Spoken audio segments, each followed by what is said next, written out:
నమస్తే. ఇది కథ కాదు జీవితం కార్యక్రమానికి స్వాగతం.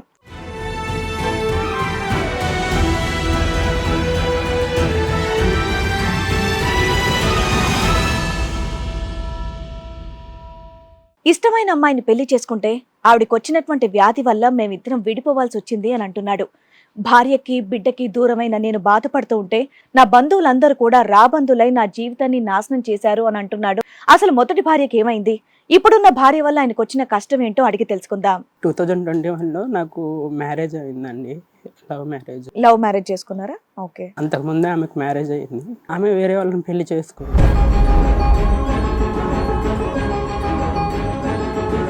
పెళ్లి చేసుకొని వెళ్ళిపోయింది. నేను ఇంకా 1 year వరకు ఎట్లాంటి కాంటాక్ట్లు లేను.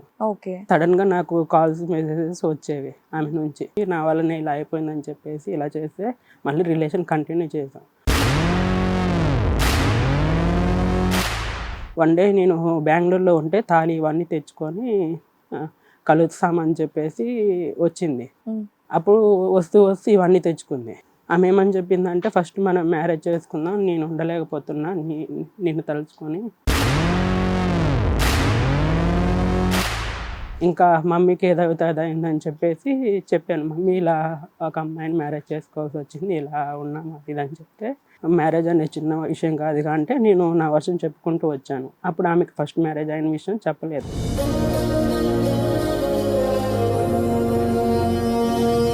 6th monthలో నుంచి గొడవ స్టార్ట్ అయింది. నేను ప్రెగ్నెన్సీకి పర్పస్ మీద ఇంటికి వెళ్తాను, నాకు ఇక్కడ ఇబ్బందిగా ఉంది, పనులు చేసుకోలేకపోతున్నాను అంటే.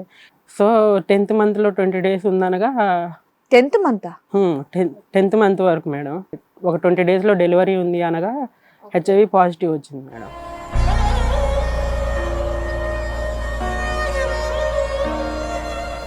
మమ్మీ ఎందుకు మమ్మీ ఏడుతున్నావు?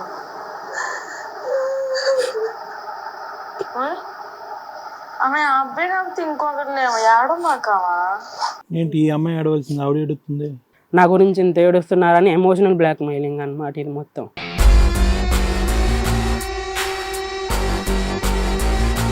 మైనర్ని పెళ్లి చేసుకున్నాడు, వీడి మీద రేప్ కేసు పెడతాం, ఫోక్సో కేసు పెడతాం అని చెప్పేసి డబ్బులు గుంజటానికి వాళ్ళు ఫస్ట్ నుంచి చేసే డ్రామా ఇదంతా. అప్పటికి 18 వచ్చినాయి. 18 years కి పెళ్లి చేసుకోమని ఎవరు చెప్పారు మీకు? చట్టంలో చెప్పారా?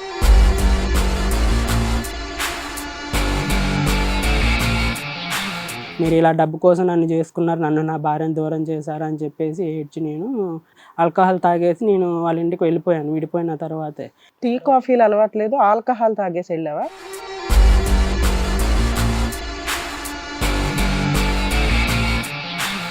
ఏంటని పోలీస్ స్టేషన్కి వెళ్ళగానే నా మీద అటాక్ చేయించి కొట్టించారు. అమ్మాయి వాళ్ళ పేరెంట్స్. అక్కడ ఫస్ట్ అమ్మాయిని చేసుకున్నాం, 6 నెలలు 7 నెలలు సంవత్సరంలో అది అక్కడ అయిపోయింది ప్రాబ్లం వల్ల, వదిలేద్దాం. ఈ రెండో ఆమెను కూడా స్ట్రాంగ్ గా మెయింటైన్ చేయాలి కదా, ఆల్రెడీ ఎక్స్పీరియన్స్డ్ కదా నువ్వు. వాళ్ళు బంధించేశారు, వాళ్ళ ఇంట్లో ఉంచేశారు, ఏంటమ్మా ఇవన్నీ?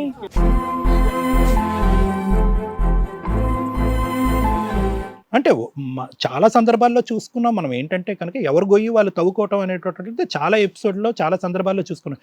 ఇన్నిసార్లు గొయ్యి తవ్వుకుంటారు ఎవరన్నా?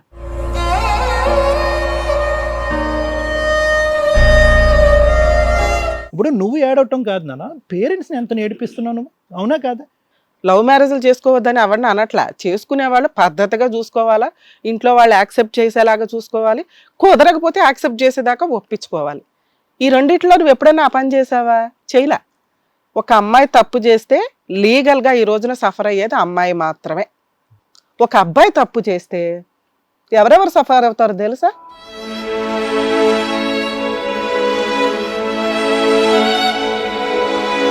ఈ డిప్రెషన్లో తీసుకునేటటువంటి వాళ్ళకి సంబంధించినటువంటి నిర్ణయాలు 100కి 100 పాళ్ళు ఫాల్స్ అవుతాయి, తప్పుడు అవుతాయి. నువ్వు డిప్రెషన్ నుంచి బయటికి రావాలి, క్లియర్ అవ్వాలి. నిద్ర పడుతుందా? తింటున్నావా సరిగ్గా? సూసైడ్ ఆలోచనలు వస్తున్నాయా? వాళ్ళు నన్ను లవ్లోకి దించి పెళ్లి చేసి అందరూ దూరం చేశారు, లైఫ్ స్పాయిల్ చేశారు మేడం.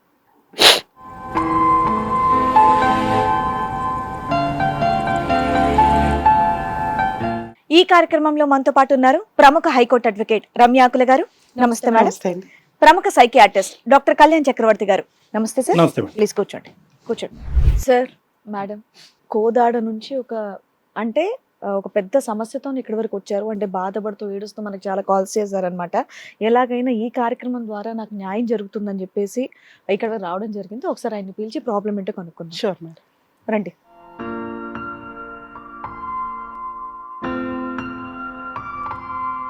నమస్తే అండి, కూర్చోండి.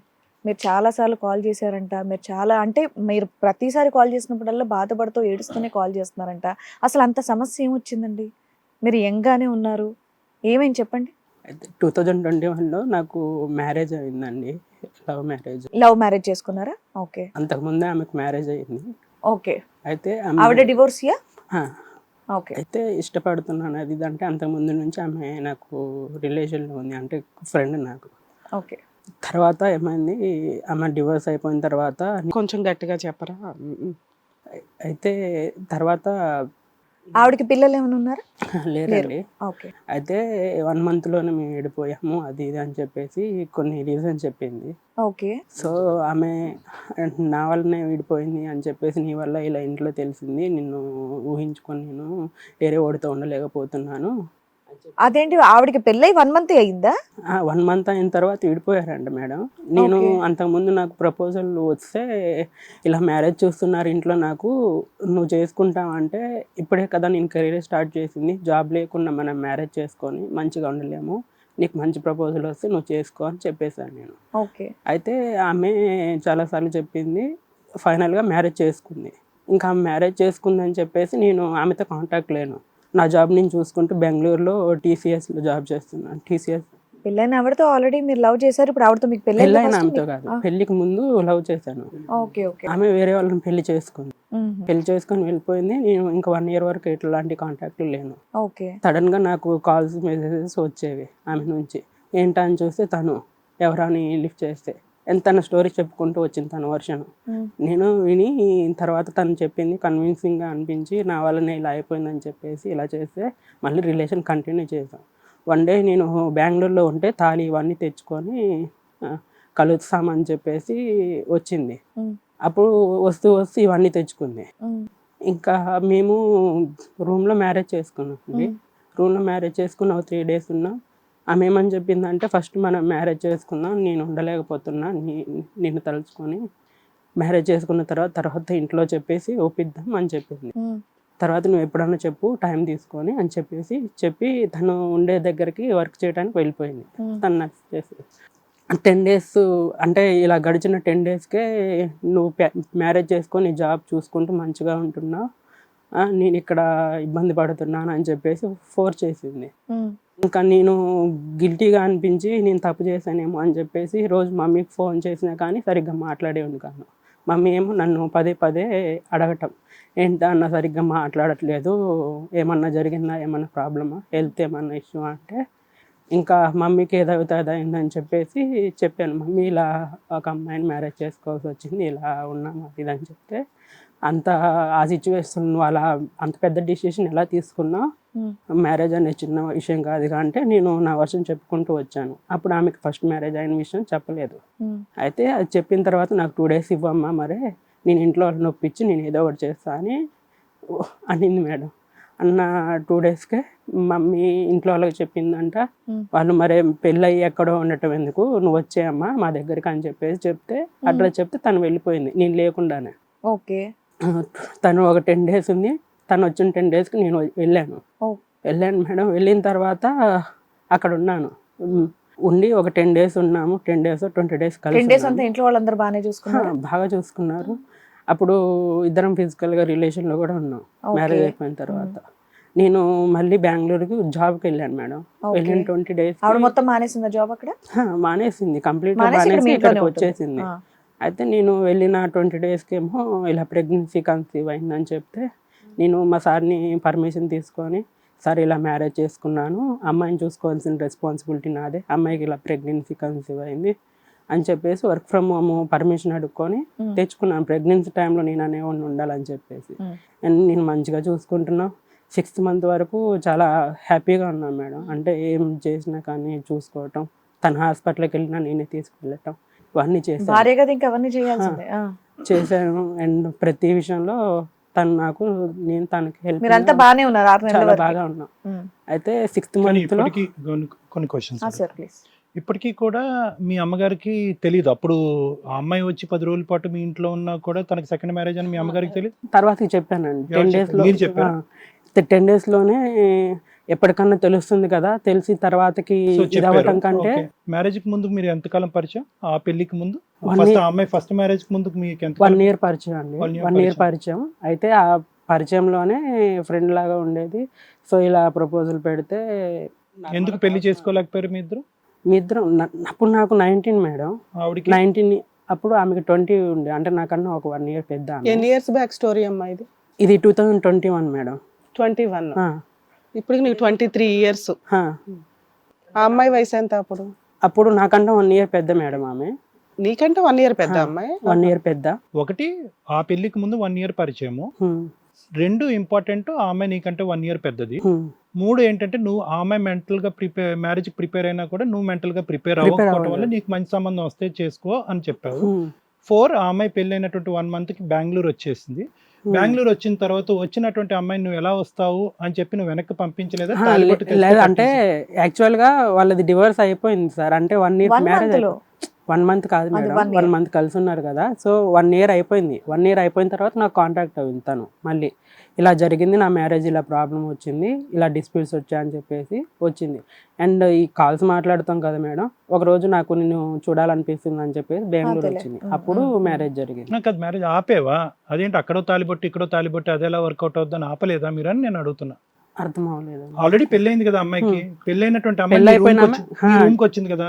డివోర్స్ అయిపోయాయని చెప్పారు కదా. డివోర్స్ అయిపోయిందని చెప్పిందంట. ఎలా అవుతుంది మేడం? 1 year లో డివోర్స్ అయిపోయింది మేడం. అయితే అంటే దానికి కన్ఫర్మ్ చేసుకున్నారా అది సంబంధించిన మీరు? Okay. ప్రూఫ్స్ సరే, చూపిస్తాను. ఓకే. అయితే ఇలా ఇంటి దగ్గరకు వచ్చిన 6 months వరకు బాగున్నాం మేడం. 6th month వరకు అంటే ప్రెగ్నెన్సీ ఉమెన్ కి థైరాయిడ్ టెస్ట్ అని ఆఫీస్ లో లీవ్ పెట్టే దగ్గరికి వచ్చారు, లీవ్ ఇచ్చారు ఆఫీస్ లో మీకు, లీవ్ ఇచ్చారు. మళ్ళీ వెనక్కి వచ్చారు. వెనక్కి వచ్చాను. వర్క్ ఫ్రమ్ హోమ్ చేసుకుంటున్నారు, home 6th చెప్పాను. month ప్రెగ్నెన్సీ వరకు అయింది, ఇంట్లోనే ఉండి తీసుకెళ్తున్నారు. చెకప్స్ కి తీసుకెళ్తున్నాను. 6 month వరకు చాలా బాగుంది. అంటే ఆమెకి ఏం టెస్ట్లు చేయించినా కానీ అన్ని పాజిటివ్ అంటే నెగిటివ్ ఉన్నవి. 6th month లో నుంచి గొడవ స్టార్ట్ అయింది. నేను ప్రెగ్నెన్సీకి పర్పస్ మీద ఇంటికి వెళ్తాను, నాకు ఇక్కడ ఇబ్బందిగా ఉంది, పనులు చేసుకోలేకపోతున్నాను అంటే, ఏం పనులు చేస్తున్నా నేను చూసుకుంటున్నాను కదా, నువ్వు వంట కూడా ఏం చేయట్లేదు, నువ్వు నీ పనులన్నిట్లో నేను హెల్ప్ చేస్తున్నాను, మమ్మీ వాళ్ళు చూసుకుంటున్నారు కదా. అంటే తనకి ఫుడ్ కూడా నేనే ఫీడింగ్ చేసేవాను మేడం ప్రతిరోజు. ఇంకా ఇలా చూసుకుంటున్నాం కదా, నీకు మమ్మీ వాళ్ళు నిన్ను సరిగ్గా పట్టించుకోరు, చూడరు, అక్కడికి వెళ్ళినా కానీ ఆయన 6 months వరకు అన్నీ నేను చూసుకున్నాను, నువ్వు ఇప్పుడు వెళ్తే అది ఎక్కడికి వస్తుంది, అది బాగుండదు కదా అని చెప్తే, లేదు నాకు ఇక్కడ ఇబ్బంది అవుతుంది అని చెప్పేసి వెళ్ళింది మేడం. వాళ్ళ వాళ్ళు పేరెంట్స్ వచ్చి ఇప్పటి వరకు అప్రూవల్ ఉందన్న పెళ్లి గురించి కానీ, మీ ఇంట్లో ఉండటం కానీ, మీ పెళ్లి అయిన తర్వాత ఈ అమ్మాయి ఆ ఇంటికి వెళ్ళటం, అక్కడి నుంచి ఇక్కడికి రావటం, ఇవన్నీ జరిగినాయి. జరిగాయి. ప్రెగ్నెన్సీకి పంపించడానికి ఏంటి ప్రాబ్లం నీకు? నాకెందుకు ప్రాబ్లం అంటే 2nd month లో వచ్చారండి. 2nd month లో ఇలా ప్రెగ్నెన్సీ అయింది అంటే ఆమెకు ఆల్రెడీ మ్యారేజ్ అయిపోయింది కదా. సో బాబు జాబ్ చేస్తున్నాడు, ఇద్దరు చూడటానికి మంచిగా ఉన్నారు, అమ్మాయికి కూడా ఒక మ్యారేజ్ అయిపోయింది, పిల్లగాడు ఫస్ట్ మ్యారేజే కదా, అండ్ జాబ్ చేస్తాడు, కొంచెం బ్యాక్గ్రౌండ్ కూడా బాగానే ఉంది, ఫ్యామిలీ బ్యాక్గ్రౌండ్ అని చెప్పేసి వాళ్ళు ఒప్పుకున్నారు. బట్ నాకేంటంటే విషయం మేడం, వాళ్ళు కొంచెం కఠినమైన మనుషులు అనేసి ఫస్ట్ నుంచి ఉంది. ఎందుకంటే అమ్మాయి చెప్తూ ఉండేదా మీకు, మా పేరెంట్స్ ఇలా నన్ను వదిలేశారు, నేను ఒక అనాథలాగా బతుకుతున్నానంటే, అలా అనాథలాగా బతికే అమ్మాయిని అంటే తల్లిదండ్రులు వదిలేసిన అమ్మాయిని చేసుకుంటే నాకే చూపిస్తుంది కదా ప్రేమ అనే ఇదిలో నేను చేసుకున్నాను మేడం. అందరూ వదిలేసిన అంటే నా దగ్గరనే ఉంటుంది, నాకు చెప్పిన మాటే ఉంటుంది, ఒక పెళ్ళయి కూడా నన్నే కోరుకుంటుంది అంటే అమ్మాయికి ఎంత ఇష్టం ఉంటే నా గురించి వదిలేసేయాలి అని చెప్పేసి నేను చేసుకున్నాను. మంచిగా ఉంది. 6th month లో వెళ్ళిపోయింది మేడం. మీరు వద్దన్నా సరే వెళ్ళిపోయింది అతను? వెళ్ళిపోయింది. ఇంకా నేను కూడా ఫోన్ చేశాను, సరే ఈ టైంలో వాళ్ళ మమ్మీ వాళ్ళ దగ్గర ఉండాలనిపిస్తుంది ఏమో అని చెప్తే వాళ్ళు వచ్చి తీసుకువెళ్ళారు. ఈ లోపు ఇంకా గొడవలు స్టార్ట్ అవుతున్నాయి. అంటే కొంచెం మిస్కమ్యూనికేషన్ వల్ల, అమ్మాయి అక్కడ ఉండటం వల్ల. తీసుకువెళ్ళిన వాళ్ళు హాస్పిటల్కి ఇవన్నీ తీసుకువెళ్ళాలి కదా మేడం, అంటే చెకప్స్కి కానీ. ఒక్కతే వెళ్ళి హాస్పిటల్కి చూయించుకోవటం, అంత ప్రెగ్నెంట్ అవి కొంచెం ఫీడింగ్ సరిగ్గా తినకపోవటం, వాళ్ళ అమ్మాయిని వదిలేసి వాళ్ళ పనులకు వాళ్ళు వెళ్ళి ఇదంతా చేయడం. ప్రతిరోజు కాంటాక్ట్ లో ఉంటున్నారు ఫోన్ లో. ఆవిడ ఇవన్నీ చెప్తుందా? చెప్తుంది. అండ్ వాళ్ళ చెల్లి వాళ్ళు కజిన్స్ కూడా నాకు ఫోన్ చేసి, మరి అలా ఉన్నప్పుడు మీ దగ్గరకు వచ్చేయచ్చు కదా, అంత ఇబ్బంది పడతా అమ్మాయి అక్కడ ఎందుకు ఉంది? ఆమెకు అలా ఒంటరిగా ఉండటం ఇష్టం అంట. ఆ అమ్మాయే చెప్తుంది మరి. అలా అలా వెళ్ళిపోయింది. సో 10th monthలో 20 days ఉందనగా 10th month 10th month వరకు మేడం. 10th monthలో డ్యూ డేట్ దాటిందా? డ్యూ డేట్ దాటింది. అంటే ఒక 20 daysలో డెలివరీ ఉంది అనగా హెచ్ఐవి పాజిటివ్ వచ్చింది మేడం.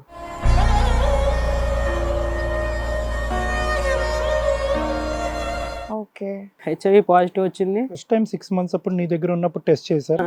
టెస్ట్ హెచ్ఐవి టెస్ట్ చేశారు? హెచ్ఐవి ఎందుకు చేశారు హెచ్ఐవి టెస్ట్? జనరల్ గా ప్రెగ్నెన్సీ ఉమెన్ కి జనరల్ గా ఏం చేయరే ఆ టైంలో చేయరు. ఏమో అండి, నా దగ్గర రిపోర్ట్స్ కూడా ఉన్నాయి, అవి చూపిస్తాను. అయితే నెగిటివ్ ఉండింది అన్నిట్లో. 10th monthలో పాజిటివ్ వచ్చింది. 20 daysలో డెలివరీ ఉంది అనగా. హెచ్ఐవి టెస్ట్ చేయరు అని అనట్లేదు, ఏదో ఒక డౌట్ ఉండి ఎవరన్నా డౌట్ వ్యక్తపరిస్తే చేస్తారు. ప్రత్యేకంగా ఆ టైంలో హెచ్ఐవి టెస్ట్ ఎందుకు చేస్తారు? ఏమో అండి, మీరు అంటే వెళ్ళి నాకు- చేయించారా? తనే పంపించిందా? తనే చేయించుకుందండి. అయితే నాకు లేదు, నేను చెక్ చేయించుకుంటే తనే చెప్పింది. అండ్ తనకేమో ఉందంట, ఒకసారి ప్రైవేట్ హాస్పిటల్లో చూపించుకుంటే ఉంది, ఏముంది? హెచ్ఐవి పాజిటివ్ ఉంది. ఎప్పుడు ఏ మంత్ లో?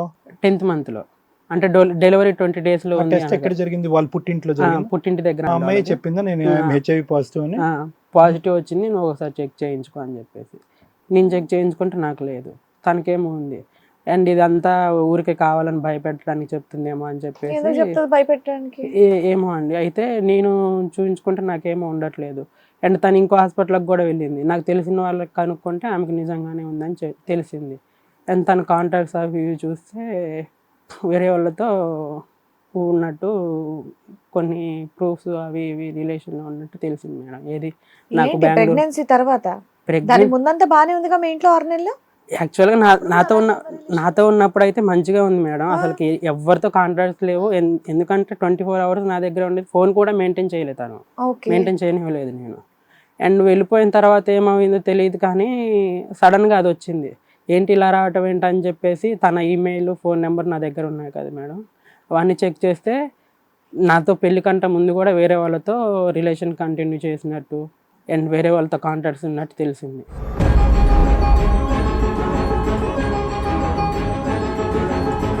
యాక్చువల్గా ఇప్పుడు ఆ అమ్మాయి గురించి కాదు మేడం నేను చెప్పాలనుకుంది, బట్ నేనేంటంటే నాకు జరిగింది మొత్తం చెప్పాలనేసి ఇది చెప్తున్నాను. సరే, అలా తెలిసిన తర్వాత ఏం చేశారు మీ ఇంట్లో వాళ్ళు? నేను పోలీస్ కంప్లైంట్ ఇచ్చాను మేడం. పోలీస్ కంప్లైంట్ ఇచ్చి ఇలా అమ్మాయిని తీసుకెళ్ళా, ఇలా జరిగింది, నేను వద్దనుకుంటున్నాను అని చెప్పేసి చెప్తే డెలివరీ అయిందంట. ఆ డెలివరీ అయిన విషయం కూడా నాకు చెప్పలేదు. బాబు పుట్టాడు.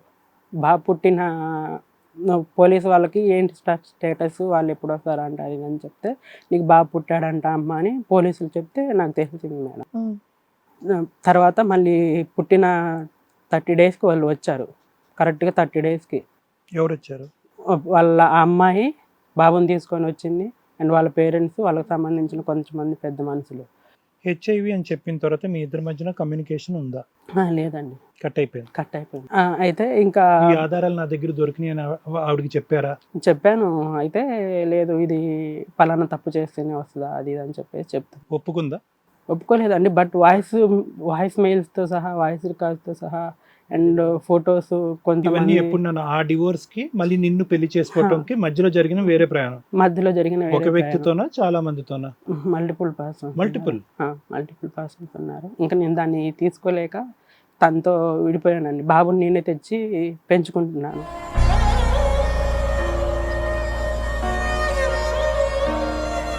ఇప్పుడు మీ దగ్గరే ఉన్నాడు? నా దగ్గరే ఉన్నాడు బాబు. అయితే ఇవన్నీ తెలిసిన మా రిలేటివ్స్ మేడం ప్రపోజల్ పెట్టారు, మ్యారేజ్ ప్రపోజల్. బాబు నెగిటివేనా? బాబుకి యాక్చువల్గా 18 months వరకు చూపించిందండి. ఎందుకంటే తల్లి గర్భంలో కాబట్టి పిండం పెరిగేది. 18 months వరకు చూపించింది.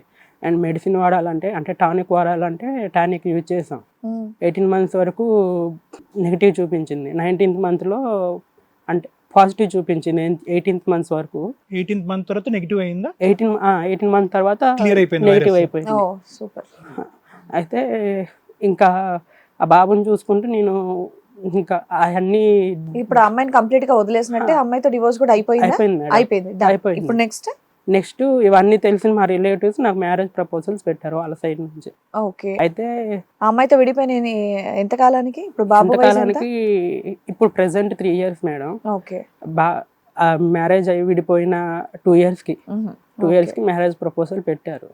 అయితే లేదక్క ఇంట్లో వాళ్ళని అడగండి, ఇంట్లో వాళ్ళు ఒప్పుకుంటే నేను చేసుకుంటాను, నాకు ఇలా అవ్వింది తెలుసు కదా, నేను ఇప్పుడు ఏ డిసిషన్ తీసుకోలేను అంటే వాళ్ళకి ఇష్టం మేడం. ఆ అమ్మాయి నన్ను అంటే ఇష్టపడుతుందంట, మ్యారేజ్ కంటే నా ఫస్ట్ మ్యారేజ్ కంటే ముందు నుంచి ఇష్టపడుతుంది అని నాకు చెప్పేది.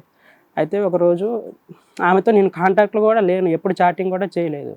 సో ఆమె వాళ్ళ మమ్మీ ప్రపోజల్ చేసిన తర్వాత నాకు ఆ అమ్మాయి సైడ్ నుంచి మెసేజెస్ రావడం అది ఇది అని చెప్పేసి మెసేజెస్ వచ్చేవి. ఏంటి అంటే నేను ఈ మీ వదిన వాళ్ళ చెల్లిని, అంటే వాళ్ళు మా రిలేటివ్స్. ఓకే, మీ చుట్టాల అమ్మాయి మా నేను చుట్టాలు. ఇష్టపడుతుంది, ఇవన్నీ తెలిసాక కూడా నేను పెళ్లి చేసుకోవాలనుకుంటుంది. తప్పేముంది అందులో? తప్పేం లేదు మేడం. యాక్చువల్గా తను నాకంటే హైట్ ఉంటుంది, కొంచెం Okay. పర్సనాలిటీ కూడా ఉంటుంది. ఆ, అవన్నీ పక్కన పెడితే నా గురించి మొత్తం తెలుసు కదా, తెలిసినా వీళ్ళు ఇలా మాట్లాడుతున్నారని చెప్పేసి నేను మాట్లాడాను.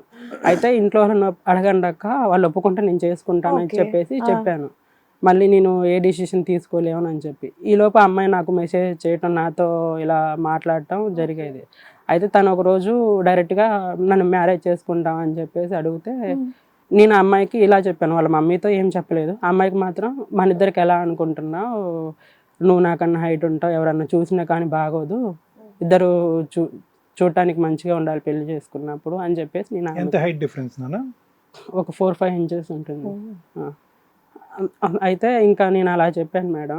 లేదు నేను నిన్ను ఎప్పటి నుంచో ఇష్టపడుతున్నాను, నీ ఫస్ట్ మ్యారేజ్ కంటే ముందు నుంచి, ఆ అమ్మాయికి తిని రాత లేకపోయింది, నీలాంటి మంచోడిని ఎవరు వదులుకుంటారు అది ఇది అని చెప్పేసి చెప్తుంది. ఈ విషయం మా ఇంట్లో తెలిసి మీ ఇద్దరం మాట్లాడుతున్నామని చెప్పేసి మా మమ్మీ వాళ్ళు నన్ను కొట్టారు ఒకసారి. కొట్టారా?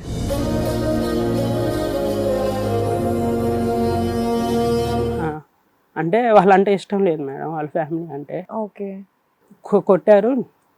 ఈ విషయం నేను ఇంకా ఇలా కొడుతున్నారు అక్క ఇంట్లో నన్ను, నా మీద ఏమన్నా హోప్స్ ఉంటే తగ్గించుకొని నేనైతే మీతో ఇలానే ఉంటా ఒక కొడుకులాగా అని చెప్పేసి. ఎందుకంటే కొడుకులాగానా?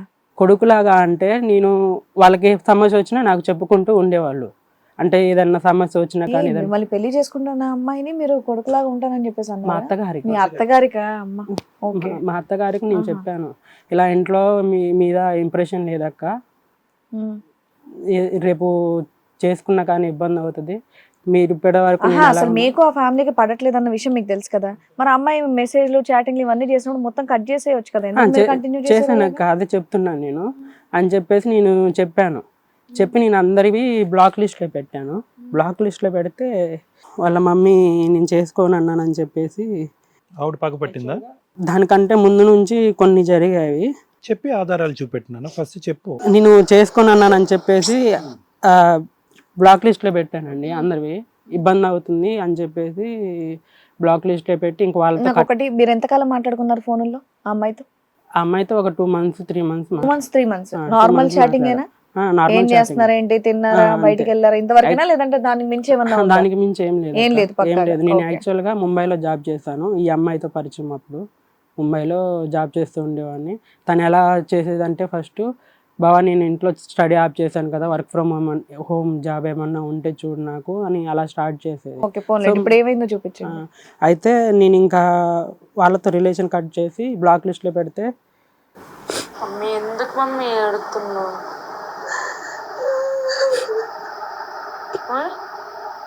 ఆమె అబ్బాయి నాకు ఇంకొకటి లేవు ఏడో మాకవా? ఏంటి ఈ అమ్మాయి ఆడవలసింది ఆవిడ ఎడుతుంది? అందరికంటే అంత నటించారు అక్క నాకు. నేను ఒక పెళ్ళయి పిల్లగాడు ఉన్నాడని తెలుసు కూడా నా గురించి ఇంత ఏడుస్తున్నారని ఎమోషనల్ బ్లాక్మెయిలింగ్ అనమాట ఇది మొత్తం. నా గురించి ఏడ్చుకుంటూ ఇలా వీడియోలు పెట్టడం. హైట్ ప్రాబ్లం ఏముంది, చుట్టాలమ్మాయి నీ గురించి అంతా తెలిసిన తర్వాత కూడా చేసుకుంటా అన్నప్పుడు మీరు చేసుకుంటే అయిపోద్ది కదా. వీళ్ళ పేరెంట్స్ కి, మా పేరెంట్స్కి ఇష్టం లేదక్క ఫస్ట్ నుంచి. ఎందుకంటే వాళ్ళు ఆల్రెడీ మా అన్నయ్య చేసుకున్నారు కాబట్టి మా పిన్ని వాళ్ళ అబ్బాయిని, వాళ్ళతో ఏవో డిస్ప్యూట్స్ వచ్చేవి. అండ్ తను సరిగ్గా ఉండేది కాదంట, కాపురం చేయకుండా ఊరికి ఇంటికి వెళ్ళేదంట. తప్పుడు కేసులు పెట్టి 498లని పోలీసులతో కొట్టించడం రిపీటెడ్గా అలా చేసినందుకు మళ్ళీ ఆ ఫ్యామిలీ నుంచి వద్దనుకున్నారు. అయితే ఇంకా నాకేమో ఇదంతా తెలియదు. వాళ్ళు నా ముందు మంచి మాటలు చెప్పేవారు, నువ్వు మంచోడు అయ్యా అది ఇది అని చెప్పేసి అలా మాట్లాడు. ఈ అమ్మాయి ఏమో లేదు నువ్వు చేసుకోకపోతే నేను చచ్చిపోతా అని చెప్పేసి బ్లాక్మెయిలింగ్ చేయటం. ఒకసారి ఏమైందంటే ఫస్ట్ ఆమెకి హెచ్ఐవి వచ్చింది కదా అక్క, దాని గురించి నీకు కూడా ఉంది అని చెప్పేసి ఎవరో వాళ్ళకి చెప్పారంట నాకు ఉంది అని చెప్పేసి. ఓకే. దానికి బ్లడ్ టెస్ట్ కోసం అని చెప్పేసి వాళ్ళ డాడీ వీళ్ళని తిడితే, వాడికి పెళ్ళి అయింది కదా అంట కదా, వాడికి హెచ్ఐవి నువ్వు ఎలా ఇష్టపడుతున్నావు అని చెప్పేసి అమ్మాయిని తిడితే, వీళ్ళందరూ బావ నీ గురించి ఇలా అంటున్నారు, అయ్యా నీ గురించి ఇలా అంటున్నారు, మా ఆయన ఇలా నీ గురించి ఇలా తప్పుగా ప్రచారం చేస్తున్నాడు అని చెప్పేసి, నీకు లేదని మాకు తెలుసు, కాకపోతే వీళ్ళ మొహాన ఇది చూపించాలి కదా అని చెప్పేసి రిపోర్ట్కి పిలిపించారు అక్క, బ్లడ్ టెస్ట్కి. నేను వెళ్ళి రిపోర్ట్ ఇచ్చాను. వాళ్ళు పిలిపిస్తే నువ్వు ఎందుకు వెళ్తావు? నీకు అసలు ఇష్టమే లేనప్పుడు. లేదు అంటే అప్పుడు చాటింగ్ చేసుకుంటున్నాం, నేను కూడా ఇష్టపడ్డాను కదా. నేను ఇది కట్ అవ్వక ముందు, కట్ అవ్వక బ్లాక్ చేయక ముందు ఇష్టపడ్డానన్న టాపికే అనలేదుగా మీరు అసలు. లేదు అంటే నేను చాటింగ్ చేశాను, ఇష్టం ఉండే పట్టే కదా చాటింగ్ చేసింది. అయితే ఒకసారి ప్రపోజల్ పెట్టినప్పుడు ఇంకా ఇలా ఇష్టం ఉంది ఆ అమ్మాయి, కాకపోతే నేనేమని చెప్పానంటే ఇంట్లో ఒప్పుకుంటేనే నేను మ్యారేజ్ చేసుకుంటాను అని చెప్పాను. అండ్ మా మధ్య ఎలాంటి ఫిజికల్ కానీ లేకపోతే ఇంకా ఏది వల్గర్ చాటింగ్స్ కానీ ఇది ఎప్పుడు చేయలేదు.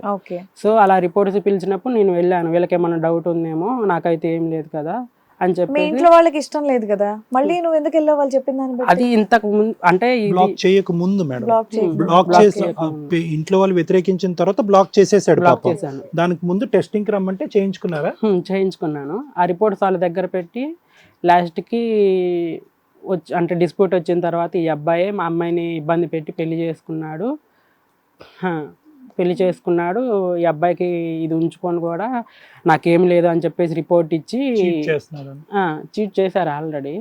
అయితే ఇదంతా వాళ్ళు ఏడుస్తున్నారు కదా అక్క, ఇది ఏడుస్తున్నారు అని చెప్పేసి నా గురించి ఎలాంటి ఫ్యామిలీ దొరుకుతుందా అని చెప్పేసి నేను ఆ అమ్మాయితో మాట్లాడుకుంటూ రిలేషన్లోకి వెళ్ళిపోయాను. నేను రిలేషన్లోకి వెళ్ళాను. అండ్ ఈ విషయం మళ్ళీ వీళ్ళు ఇంకా కొట్టిన తర్వాత కూడా, వీటికి వద్దని చెప్పిన తర్వాత కూడా. బ్లాక్ చేసిన వాడు ఈ ఏడుస్తున్న వీడియో నీకు ఎలా వచ్చింది? వాళ్ళ అక్క పంపించింది నాకు. మా మమ్మీ నీ గురించి ఇంత ఏడుస్తుంది, మా చెల్లి ఇంకా నీ గురించి ఇంకెంత ఏడుస్తుంది. వాళ్ళ అక్క నెంబర్ బ్లాక్ చేయలేదు నువ్వు? వాళ్ళ అక్క నెంబర్ బ్లాక్ చేయలేదు. ఏడుపు చూస్తుంటే నిజం ఏడుపులాగే ఉంది, అది పెద్ద డ్రామాలే. యాక్చువల్గా నాకు మొత్తం చీట్ చేసిన తర్వాత అర్థమవుతుంది.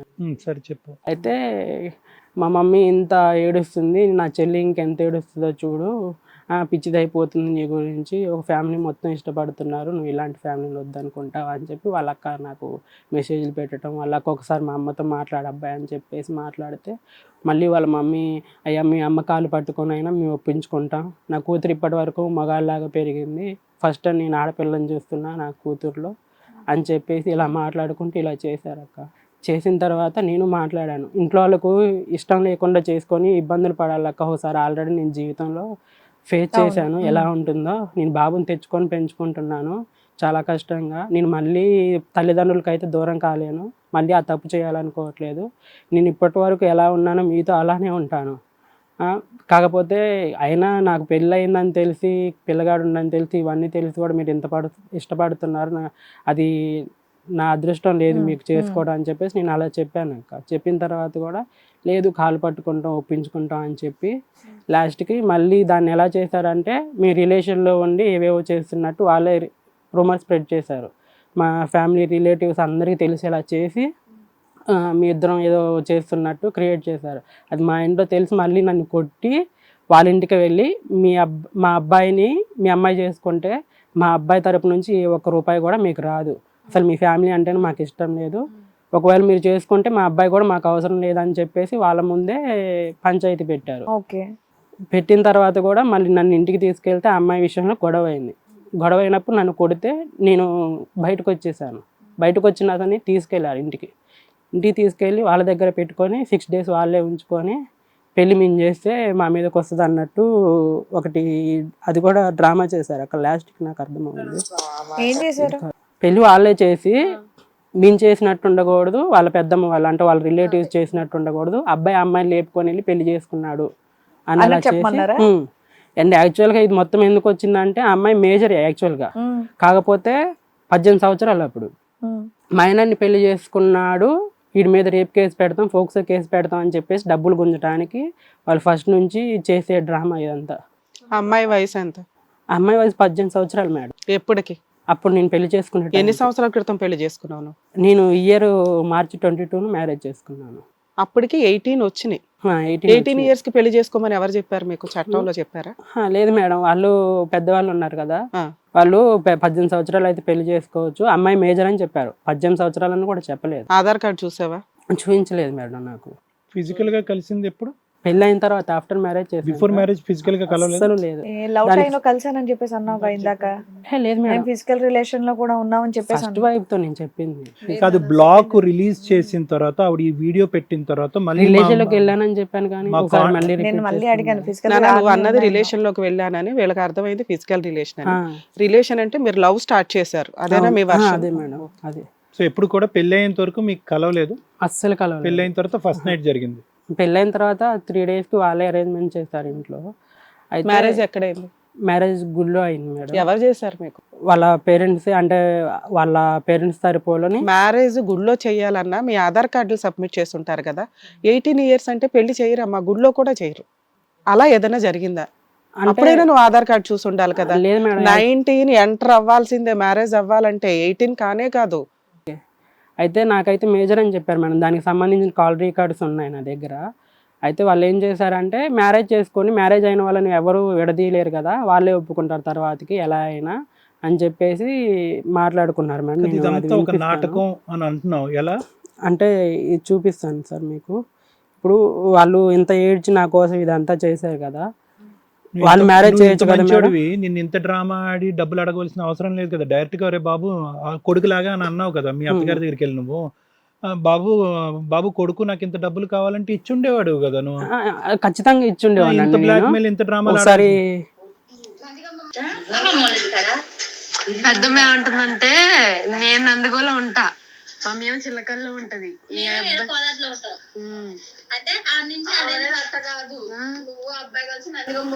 అలా అనలేదు. మీ రికార్డింగ్స్ చాలా ఉన్నట్టున్నాయి ఇక్కడ నుండి కనుక చూస్తే. నువ్వు ఇంట్రడ్యూస్ చెయ్యి, ఏంటో చెప్పండి. ఏంటో రికార్డింగ్ ఏంటో చెప్పండి చాలు. ఇదే రికార్డ్ అంటే మేడం, పెళ్ళి మీరు వెళ్ళి లేచిపోయి చేసుకోండి, అబ్బాయిని పిలిపించుకో, మీరు వెళ్ళి లేచిపోయి చేసుకోండి, పెళ్ళి మాత్రం మీ మమ్మీ చేసినట్టు ఉండకూడదు, మేము చేసినట్టు ఉండకూడదు, మీరే ఇష్ట ప్రకారంగా వెళ్ళి చేసుకున్నట్టు ఉండాలి అనేసి చెప్తుంది అనమాట. ఎవరన్నారు ఆ మాట?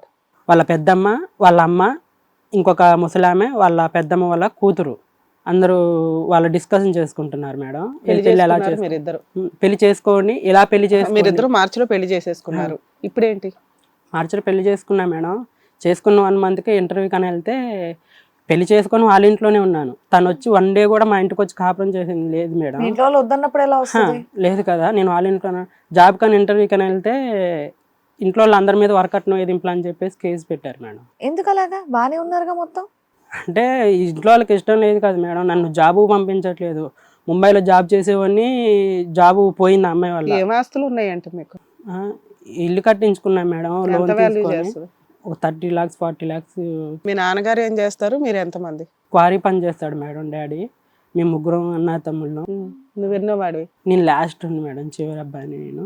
అన్నీ అది మీ అమ్మా నాన్న కష్టార్జితం? కష్టార్జితం. ఇంకేమీ ఆస్తులు లేవు? ఇంకేమీ ఆస్తులు లేవు, జాబ్ చేస్తున్నాను. నీ జాబ్ లో నువ్వు ఎంత సంపాదించావు? ఇప్పుడు ప్రస్తుతానికి జాబ్ లో ఉన్నావా లేదా నువ్వు? ప్రెసెంట్ ఫ్రీలాన్సింగ్ వర్క్ చేస్తున్నాను సార్. కాదు, వర్క్ ఫ్రమ్ హోమ్ అన్నావు, ఏంటి మీరు చేసే జాబ్? నేను animation sir, animation 3D modular. అంటే ఫ్రీలాన్సింగ్ లేదంటే జాబే చేశాను సార్. ఇప్పుడు ప్రెసెంట్ ఫ్రీలాన్సింగ్ చేస్తున్నాను. ఎవరికి చేస్తారు animation? Movies, graphics, visual effects చేస్తారా? సరే చెప్పండి. అయితే ఇంకా ఇలా మ్యారేజ్ చేసి వాళ్ళే మనీ కోసం ఎడగొట్టారు మేడం. మనీ కోసం చేసుకున్నారు అనేది కూడా ఇంకొక రికార్డు వింటే అర్థమవుతుంది. వాళ్ళ అక్కతో చెప్తుంది, నీ చెల్లెని ఎవరికి ఇచ్చినా బాగానే ఉంటుంది, బాగానే చూసుకుంటుంది, నువ్వు ఒక లేనోని చేసుకున్నావు కాబట్టి నీ చెల్లికి అలా వచ్చి ఉండకూడదు, ఆ గతి పట్టకూడదు, వీని చేసుకుంటే నీ బతుకు కూడా నీ లైఫ్ కూడా సెట్ అయిపోతుంది అని కూతురుతో మాట్లాడుకునే డిస్కషన్. అవన్నీ ఎందుకు వస్తున్నాయండి? మీరు హ్యాపీగా జాబ్ చేస్తున్నారు, మీ ఇంట్లో వాళ్ళు వద్దన్నా సరే మీరు పెళ్లి చేసుకుని వాళ్ళ ఇంట్లో మీరు ఉంటున్నారు కదా, మరి మిమ్మల్ని జాబ్ కి ఎందుకు పంపించలేదు? అసలు వాళ్ళది ఏముంది? మీరు 3 అబ్బాయిలు, ఉన్నదే 30 లక్షల ఆస్తి, వాళ్ళు ఎంత డిమాండ్ చేస్తున్నారు? అంటే ఎవరి ఇల్లు వాళ్ళకు ఉంది మేడం, ఎవరి ఇల్లు వాడుకు 3 అన్న తమ్ముళ్ళం కదా, ఎవరిది వాళ్ళకి సెపరేట్ కట్టించుకున్నాం మేము. అంటే నాది నాకు సెపరేట్. పెద్ద నీకు 30 లక్షల ఆస్తి ఉందా? ఎలా సంపాదించావు అంతా? కట్టుకున్నాం మేడం, లోన్ పెట్టి. లోన్ మీద లోన్ ఉందా? లోన్ క్లియర్ అయిపోయిందా? కడుతున్నాను. నీకు మార్చిలో పెళ్ళయింది, ఇప్పటికన్నా అమ్మాయి మేజర్ అయిందా అవలేదా? ఎప్పుడో అయిపోయింది మేడం, September 14th మేజర్ అయిపోయింది. మొన్న September 14th. యాక్చువల్గా కేసు ఎప్పుడు పెట్టారు? కేసు మేలో పెట్టారు మేడం, మేలో. మార్చిలో పెళ్లి అయింది, ఏప్రిల్, మే 1.5 month లో నీకు కేసు కూడా ఫైల్ అయిపోయింది. యాక్చువల్గా మార్చ్ 22 అయింది మేడం. ఏం కేసు పెట్టారు, ఎక్కడ పెట్టారు? నందిగాం పోలీస్ స్టేషన్లో వరకట్న వేధింపులు అని చెప్పేసి వాళ్ళకి పేరెంట్స్ అందరి మీద పేర్లు రాశారు. నాకేమో రేప్ కేసు పెడతాం, ఫోక్సో కేసు పెడతాం, డబ్బులు కట్టకపోతే రేపటికల్లా డబ్బుల కోసం డిమాండ్. ఎప్పుడు, ఏ రేపడు? రేపంటే అంటే కేసు పెట్టిన 2 daysకి. తర్వాత ఏమైంది మరి? అది కూడా అయిపోయి 2 months అవుతుంది కదా, పెట్టారా మరి? పెట్టలేదు మేడం, డబ్బులు కట్టించుకోవడానికి. ఇంకా అలా చెప్తే విడాకుల పత్రాలు, పెద్ద మనుషుల సమక్షంలో విడాకుల పత్రాలు అంటారు, కోర్టు నుంచి రావాలి కదా ఏదన్నా రావాలంటే. వాళ్ళు విడాకుల పత్రాలు అని చెప్పేసి వాళ్ళే పేపర్లు రాపించి సంతకం పెట్టేలా ఈ మనుషులు ఇంత భయంకరంగా మారిపోయారు అన్నది నాకు అర్థం కావట్లేదు. అంత వెంటపడిన వాళ్ళు ఎందుకు ఇంత భయంకరంగా అంటే కొన్ని నేను యాక్చువల్గా ఎక్కడి నుంచి చెప్పాలి, ఎలా చెప్పాలో కూల్ గా చెప్తున్నాను. అంటే పెళ్లి అయిన తర్వాత వాళ్ళు 4 ఖర్చుకున్నారా ఈ పెళ్లి మాకు వద్దని, అంతేనా? అంటే నేను ఇంటర్వ్యూకి అని వెళ్ళాను కదా సార్, ఇంటర్వ్యూ కానీ నన్ను జాబు పంపించట్లేదు, నాకేమో అప్పులు ఈఎంఐ కట్టాలి కదా మేడం ఖచ్చితంగా నేను ఇంటికి, ఇది పెరిగిపోతుంది అండ్ జాబ్ పోయింది. పంపించట్లేదంటే మిమ్మల్ని ఏమైనా కిడ్నాప్ చేశారా ఇంట్లో? లేదు, అంటే వాళ్ళ ప్లాన్ ఏంటంటే వాళ్ళ దగ్గరనే ఉండి, వాళ్ళ మమ్మీ విడాకులు అయిపోయా మేడం యాక్చువల్గా 3 years బ్యాక్. వాళ్ళ డాడీ వేరే మ్యారేజ్ చేసుకొని ఇప్పుడు ఒక బాబుని కన్నాడు ఈ ఏజ్ లో. పెళ్లి చేసుకున్నావు, నీతో ప్రశాంతంగా బయటికి వెళ్ళి రావచ్చు కదా, నేను ఏమైనా కట్టేశారా అని అడుగుతున్నా. కట్టేయటం అంటే అదే మేడం, నేను బయటకు వెళ్తే నా కూతుర్ని మీరు ఇద్దరు ఇష్టం లేకుండా చేసుకున్నారు కాబట్టి మీ పేరెంట్స్ ఏమన్నా చేస్తారు, లేకపోతే నా కూతురు. ఇక్కడికి ఎందుకు వచ్చావు? కోర్టులో కేసు నడుస్తుంది పోలీస్ స్టేషన్ లో, ఇక్కడికి ఎందుకు వచ్చారు మీరు? నేను మిమ్మల్ని కలవడానికి. అదే ఇప్పటి వరకే చెప్పావు కదా, సింపుల్ గా అన్ని అయిపోయాయి. ఇప్పటి వరకు అయితే నాకు బాగానే అనిపిస్తుంది, నువ్వు స్ట్రాంగ్ గా ఉండి వెళ్ళి చేసుకుంటూ అయిపోయేదానికి. ఇప్పుడు ప్రాబ్లం ఏంటన్నా, కేసు ఫైట్ చేస్తున్నారా ఏంటి? నాకు ఇలా చేశారు, చేసిన తర్వాత కూడా నాకు ఇంత చేశారు, ఆయన కానీ నాకు నా వైఫ్ కావాలి, ఇలా డబ్బులు తీసుకున్నారు అన్యాయంగా అని చెప్పేసి నేను అక్కడికి ఇస్తే దాంట్లో వాళ్ళకి కాల్ చేస్తే మేము విడాకులు చేసేసుకున్నాం, మాకు విడాకులు అయిపోయాయి. ఈ అమ్మాయి ఏమంటుందన్నా, ఇంతగా ప్రేమించి అందరూ వద్దనుకున్నా నిన్ను పెళ్లి చేసి అమ్మాయి నేనే మోసం చేశాను. ఏ విధంగా మోసం చేసావంట? అది చెప్పట్లేదు, రీజన్ ఏమని చెప్తుందంటే అర్ధరాత్రి వెళ్ళిపోయాడు, పారిపోయాడు. నువ్వు అక్కడే ఉన్నావుగా? చెప్పకుండా వెళ్ళాను. ఎందుకు వెళ్ళానంటే నన్ను చెప్తుంటేనేమో జాబ్లు వచ్చాయి మేడం, జాబ్ పోయిన 1 week జాబ్లు వచ్చాయి. అయితే నువ్వు ఏరియా దగ్గరికి వెళ్తే నీతో పాటు నా కూతురు కూడా రావాలి, నువ్వు జాబ్కి వెళ్ళే ఆఫీస్కి వెళ్ళే సమయంలో ఎవరన్నా వచ్చి నా కూతుర్ని ఏదన్నా చెయ్యొచ్చు, లేకపోతే మీ పేరెంట్సే వచ్చి ఇంకా మీరు ఇష్టం లేకుండా ఉన్నారు కాబట్టి నీ మీద ఇష్టంతో నా కూతుర్ని ఏదన్నా చేయొచ్చు. సో నీకు ఉద్యోగ అవకాశాలన్నీ కట్ చేసి నీకు ఫ్రీడమ్ లేకుండా చేస్తున్నారు కాబట్టి చెప్పకుండా వెళ్ళిపోయాను. అవును సార్. అయితే ఇంటర్వ్యూకి వెళ్ళావా? ఇంటర్వ్యూకి వెళ్ళాను సార్, నాకు అపాయింట్మెంట్ లెటర్ కూడా ఉంది. అది ఇంకా వాళ్ళు ఇబ్బంది పెడుతున్నారా అని చెప్పేసి నేను ఇంటర్వ్యూకి వెళ్ళాను మేడం. ఇంటర్వ్యూకి వెళ్ళి స్విచ్ ఆఫ్ చేసుకున్నాను. ఎందుకు స్విచ్ ఆఫ్ చేసుకున్నాను అంటే నాకు అసలు పంపించట్లేదు, ఇదంతా చేస్తున్నారు. అదే రోజు ఇంట్లో గొడవ అమ్మాయి హ్యాండ్ కట్ చేసుకుని బ్లాక్మెయిలింగ్. ఇంకా ఈ సిచ్యువేషన్లో నేను చెప్పినా వీళ్ళు పంపించరు, ఎలాగైనా జాబ్ తెచ్చుకొని ఫస్ట్ అమ్మాయిని తీసుకువెళ్ళాలి, బయట పెట్టి వీళ్ళని ఇలా పెద్ద మనుషుల సమక్షంలో మాట్లాడుకొని ఇదంతా చేయాలని చెప్పేసి ఇంటర్వ్యూకి వెళ్ళాను మేడం. ఇంటర్వ్యూకి వెళ్ళిన 2 daysకే నెక్స్ట్ డే వరకట్న వేధింపులని కేసు పెట్టారని చెప్పేసి ఇంట్లో నుంచి మమ్మీ వెళ్ళి తిట్టుకుంటూ నీకు చెప్తే నిన్ను కొట్టినా కానీ నువ్వు వినకుండా మ్యారేజ్ చేసుకున్నావు అని చెప్పేసి నన్ను తిట్టడం స్టార్ట్ చేశారు. ఏంటని పోలీస్ స్టేషన్కి వెళ్ళగానే నా మీద అటాక్ చేయించి కొట్టించారు. అమ్మాయి వాళ్ళ పేరెంట్స్. అది అట్లీస్ట్ నాన్న నువ్వు అమ్మాయి ప్రేమించుకున్నారు, పెద్దల యొక్క పాలిటిక్స్, డబ్బులు గుంజాలనుకోవటం ఇవన్నీ పక్కన పెట్టండి, చీటింగ్ ఇవన్నీ మీ ఇద్దరి మధ్యన ఒక అండర్స్టాండింగ్ ఉండాలి కదా. ఉద్యోగానికి వెళ్తున్నానంటే మీ అమ్మాయిలతో చెప్పొద్దు, నేను ఒక ఉద్యోగం సాధించడం గురించి వెళ్తున్నట్టు బేసిక్ కమ్యూనికేషన్ నీ భార్యతో చెప్పొచ్చు కదా. భార్యతో చెప్తుంటే నాకు ఆ ఇంట్లో ఉంటే ఆ 1 month ఏమైందంటే చెప్పకుండా ఉంటావు. అంటే ఆ 1 month నాకేమైందంటే కాదమ్మా, అసలు ఫస్ట్ ఆఫ్ ఆల్ నువ్వు స్ట్రాంగ్ గా లేవు, నువ్వు ఏడుస్తానే ఉన్నావు, బాధపడుతూ చెప్తున్నావు, నెమ్మదిగా చెప్తున్నావు, చాలా జాగ్రత్తగా వచ్చి వింటున్నావు, ఏమనుకోద్దు ఇలా మాట్లాడుతున్నందుకు. అక్కడ ఫస్ట్ అమ్మాయిని చేసుకున్నావు, 6 నెలలు 7 నెలలు సంవత్సరంలో అది అక్కడ అయిపోయింది ప్రాబ్లం వల్ల, వదిలేద్దాం. ఈ 2వ ఆమెను కూడా స్ట్రాంగ్ గా మెయింటైన్ చేయాలి కదా, ఆల్రెడీ ఎక్స్పీరియన్స్డ్ కదా నువ్వు. వాళ్ళు బంధించేశారు, వాళ్ళు ఇంట్లో ఉంచేశారు, ఏంటమ్మా ఇవన్నీ?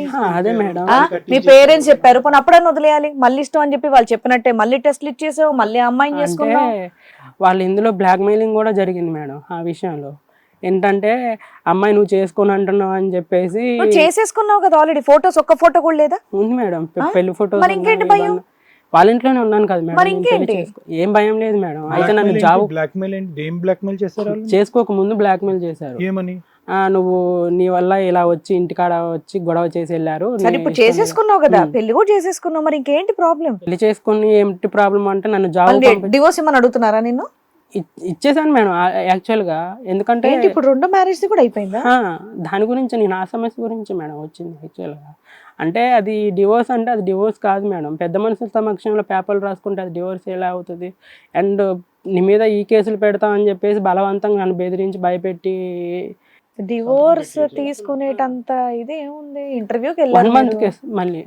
అది వాళ్ళకి తెలియాలి మేడం. యాక్చువల్గా పెళ్లి చేసుకోవడానికి అన్ని డ్రామాలు ఆడి అంత ఏడ్చి మాట్లాడుకొని ఇదంతా చేశారు. డబ్బు కోసం అనేది నేను ఎందుకు చెప్తున్నానంటే వాళ్ళ అక్కతో జరిగిన కన్వర్జేషన్ విన్న తర్వాత వాళ్ళ మమ్మీ నన్ను డబ్బు కోసమే చేసుకుంది అనే ఇది ఉంది. ఇంకేమన్నా ఉందా ఆ కన్వర్సేషన్ కాకుండా వీళ్ళు డబ్బు గురించే చేసుకుని? ఎందుకంటే నమ్మసక్యంగా అనిపించట్లేదు డబ్బుల నాకైతే గురించి వాళ్ళు నిజంగా ఇదంతా. మీరు ఇంకేమో ఇంకా హైడ్ ఏమన్నా చేస్తున్నారు. మీరు ఏదైనా చెప్పాలి. లేదు మేడం, డబ్బుల యాక్చువల్గా గురించి ఒక నేను ఆడపిల్ల జీవితం పన్నంగా పెడతారయ్యా? మరి అది కూడా చిన్న పిల్ల, పోనీ ఆవిడ పెద్ద ఆవిడ ఇంకోటి. చెప్పు ఫస్ట్ ఆ కాన్వర్సేషన్ ఎవరిదో, అందులో మాట్లాడేవారు ఎవరో చెప్పు, లేదంటే అర్థం కాదుగా. నా వైఫ్ వాళ్ళ సిస్టరు వాళ్ళ మమ్మీ మాట్లాడుకునే కన్వర్జేషన్. ఇవన్నీ నీకెలా వచ్చినాయి తమ్ముడు? నాకు వచ్చేసారు వాళ్ళ దాంట్లో నుంచి. నేను ఎలా save వచ్చినాయి? చేసుకున్నాను. హ్యాక్ చేసే వాళ్ళ ఫోన్? హ్యాక్ ఏం చేయలేదు. మరి ఎలా వచ్చినాయి? వాళ్ళ అమ్మని కూతురు మాట్లాడుకుని నీకెలా వచ్చినాయి? అంటే వాళ్ళు రికార్డ్ చేశారు సార్. నేను వచ్చేటప్పుడు వాళ్ళు ఏదో నా దగ్గర హైడ్ చేస్తున్నారు అని చెప్పేసి నేను ఇంటర్వ్యూకి అని వెళ్ళాను కదా మేడం. అప్పుడు వాళ్ళ మొబైల్ నుంచి నేను సెండ్ చేసుకున్నాను. ఆ సెండ్ చేసుకున్నప్పుడు వాళ్ళు మాట్లాడుకునే కన్వర్జేషన్స్ నాకు దొరికాయి. అప్పుడు నన్ను ఇదంతా చేశారు అని చెప్పేసి నాకు అర్థమవుతుంది. ఏం చెప్పాలి? ఒక్క నిమిషం అమ్మా. మీరు ఇప్పటివరకు చాలా అన్ని చెప్పారు, మేము విన్నాము. ఇప్పుడు ప్రజెంట్ ఏంటి? ప్రజెంట్ ఇప్పుడు మీకు ఏం కావాలి? మీరు డబ్బులు ఇవ్వకుండా ఉండాలా ఆవిడకి? లేదు మేడం, ఆల్రెడీ ఇచ్చేసాను, కట్టేశాను కూడా. మరి ఇప్పుడు ఇంకా ఏంటి ప్రాబ్లం? అయితే తను మైనర్ అని చెప్పేసి ఇదంతా కేసులు పెడతామని చెప్పారు కదా. నేను మేజర్ వరకు ఉన్నాను మేడం. అయితే సరే అమ్మాయి ఇష్ట ప్రకారం చేసుకుంది, ఈ అమ్మాయి కన్నా ఇష్టం ఉంటుంది, ఈ అమ్మాయి అయితే నన్ను చీట్ చేయలేదు, ఫ్యామిలీ కదా చీట్ చేసింది అని చెప్పేసి నేను విడిపోయిన 2 weeks నుంచి కూడా నేను తిరుగుతూ ఉన్నాను మేడం. పెద్ద మనుషులు ఎవరైతే విడతీయడానికి వచ్చారో వాళ్ళకి అడిగాను నేను. అమ్మాయికి వాళ్ళ మమ్మీకి మెసేజ్ అంటే వాళ్ళకి మెసేజ్ చేస్తుంటేనేమో అమ్మాయి నువ్వు నాకు కావాలి అని చెప్పేసి మెసేజ్ చేస్తుంటే వాళ్ళు అమ్మాయో మరి వాళ్ళు పెద్ద మనుషులు చెప్పడం, వాళ్ళు ఫోన్ చేసి మమ్మల్ని బెదిరించడం. యాక్చువల్గా వాళ్ళు పెద్ద మనుషులు బెదిరించి ఇదంతా చేసింది. ఇంకా నేను చాలాసార్లు అడిగాను ఇదంతా చేస్తున్నారని చెప్పేసి. నాకు టీ కాఫీ కూడా హ్యాబిట్స్ లేవు మేడం. ఆల్కహాల్ తాగేసి నేను వాళ్ళ ఇంటికి వెళ్ళిపోయాను విడిపోయిన తర్వాతే. మీరు ఇలా డబ్బు కోసం నన్ను చేసుకున్నారు, నన్ను నా భార్యను దూరం చేశారు అని చెప్పేసి ఏడ్చి నేను. టీ కాఫీలు అలవాట్లేదు, ఆల్కహాల్ తాగేసి వెళ్ళావా? ఫస్ట్ టైం తాగావా? అది బాగా అలవాట? ఫస్ట్ టైం తాగాను మేడం. ఫోన్లమ్మ ఫస్ట్ టైం తాగేసి నేను ఇలా దూరం చేశారు, డబ్బు కోసం చేశారు అది ఇదని అంటే, లేదు అలా జరిగిపోయింది, నువ్వు వెళ్ళావు, పేరెంట్స్ మీద వస్తారని చెప్పేసి మేము అలా కేసు పెట్టాము, విడదీయాలని కాదని చెప్పేసి ఆ రోజు వాళ్ళ మమ్మీ ఏదేదో మాట్లాడింది మేడం.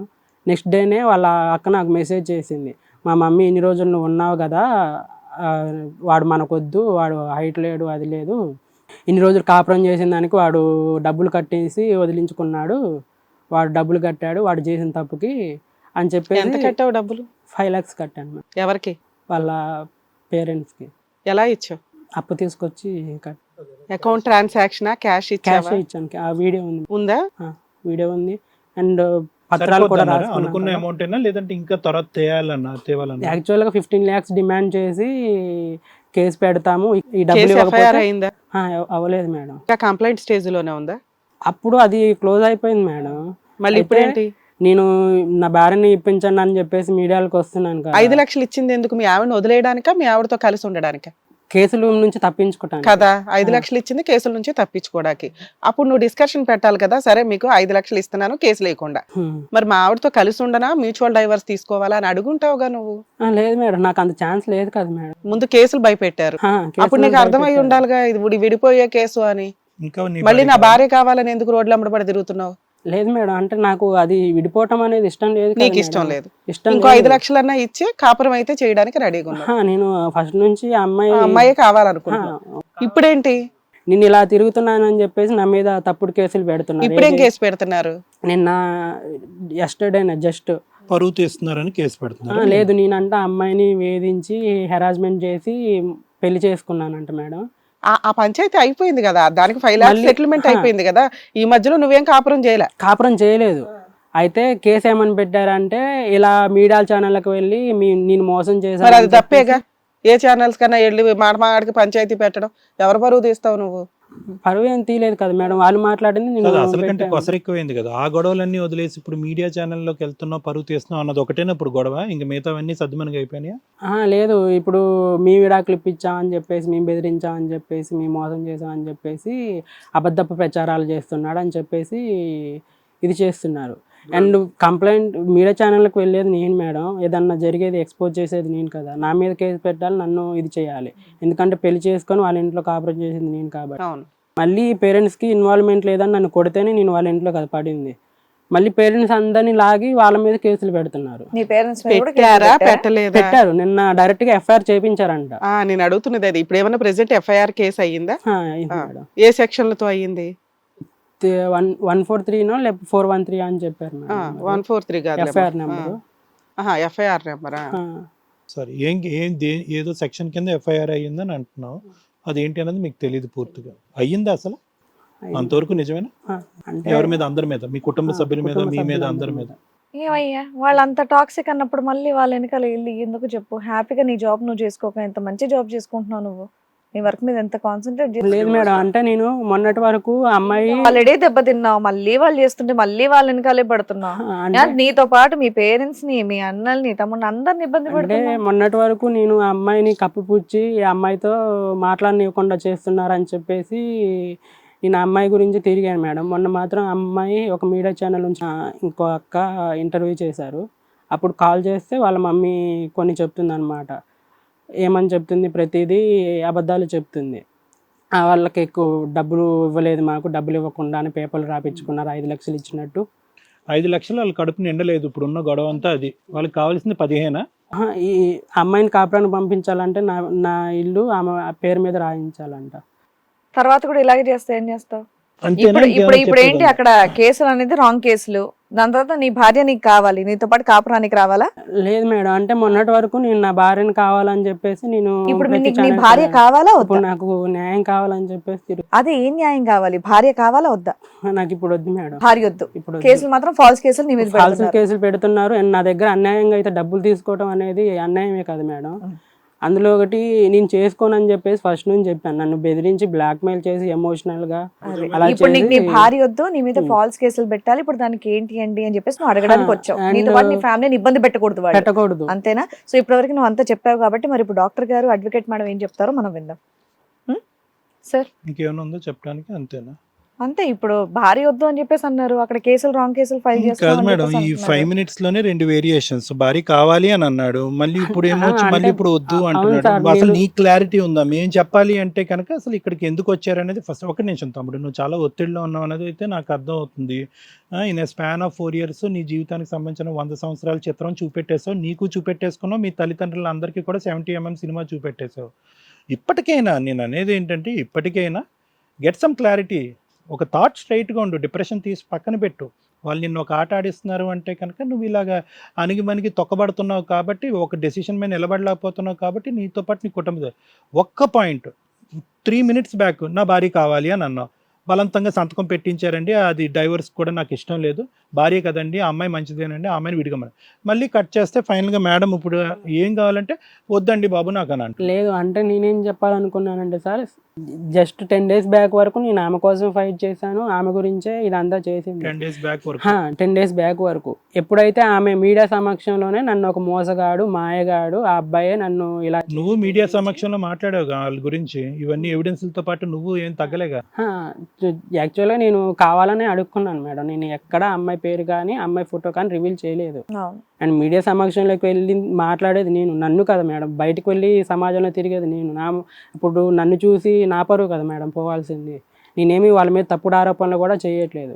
ఒకవేళ నేను ఏమైనా తప్పుడు ఆరోపణలు చేసినా నా మీద డైరెక్ట్గా ఇగో ఇలా తప్పుడు ఆరోపణలు చేస్తున్నాడు, ఇది సాక్ష్యం, అబ్బాయి తప్పు మాట్లాడుతున్నాడు అని చెప్పేసి నా మీద కేసు పెట్టినా దానికి నేను అర్హుణ్ణి. ఆ శిక్షకి ఎలాంటి శిక్ష వేసినా అలా చేయకుండా ఇలా మా పేరెంట్స్ని బెదిరిస్తున్నారు, విడిపోయేటప్పుడు వచ్చారని చెప్పేసి. పెళ్లి చేసినప్పుడు అయితే పేరెంట్స్ని అసలు అడగలేదు వాళ్ళు, విడిపోయినప్పుడు వాళ్ళే వచ్చారు ఫైనల్ గా నీకైతే కనుక ఆ తల్లిదండ్రులు. అమ్మాయి వద్దు, వాళ్ళతో ఎటువంటిది అక్కర్లేదు, మళ్ళీ ఏమైనా ఫైనాన్షియల్ లావాదేవీల గురించి మాట్లాడుకుంటే దానికైనా నువ్వు రెడీయా, ఇంక ఇచ్చిందే చాలంటావా?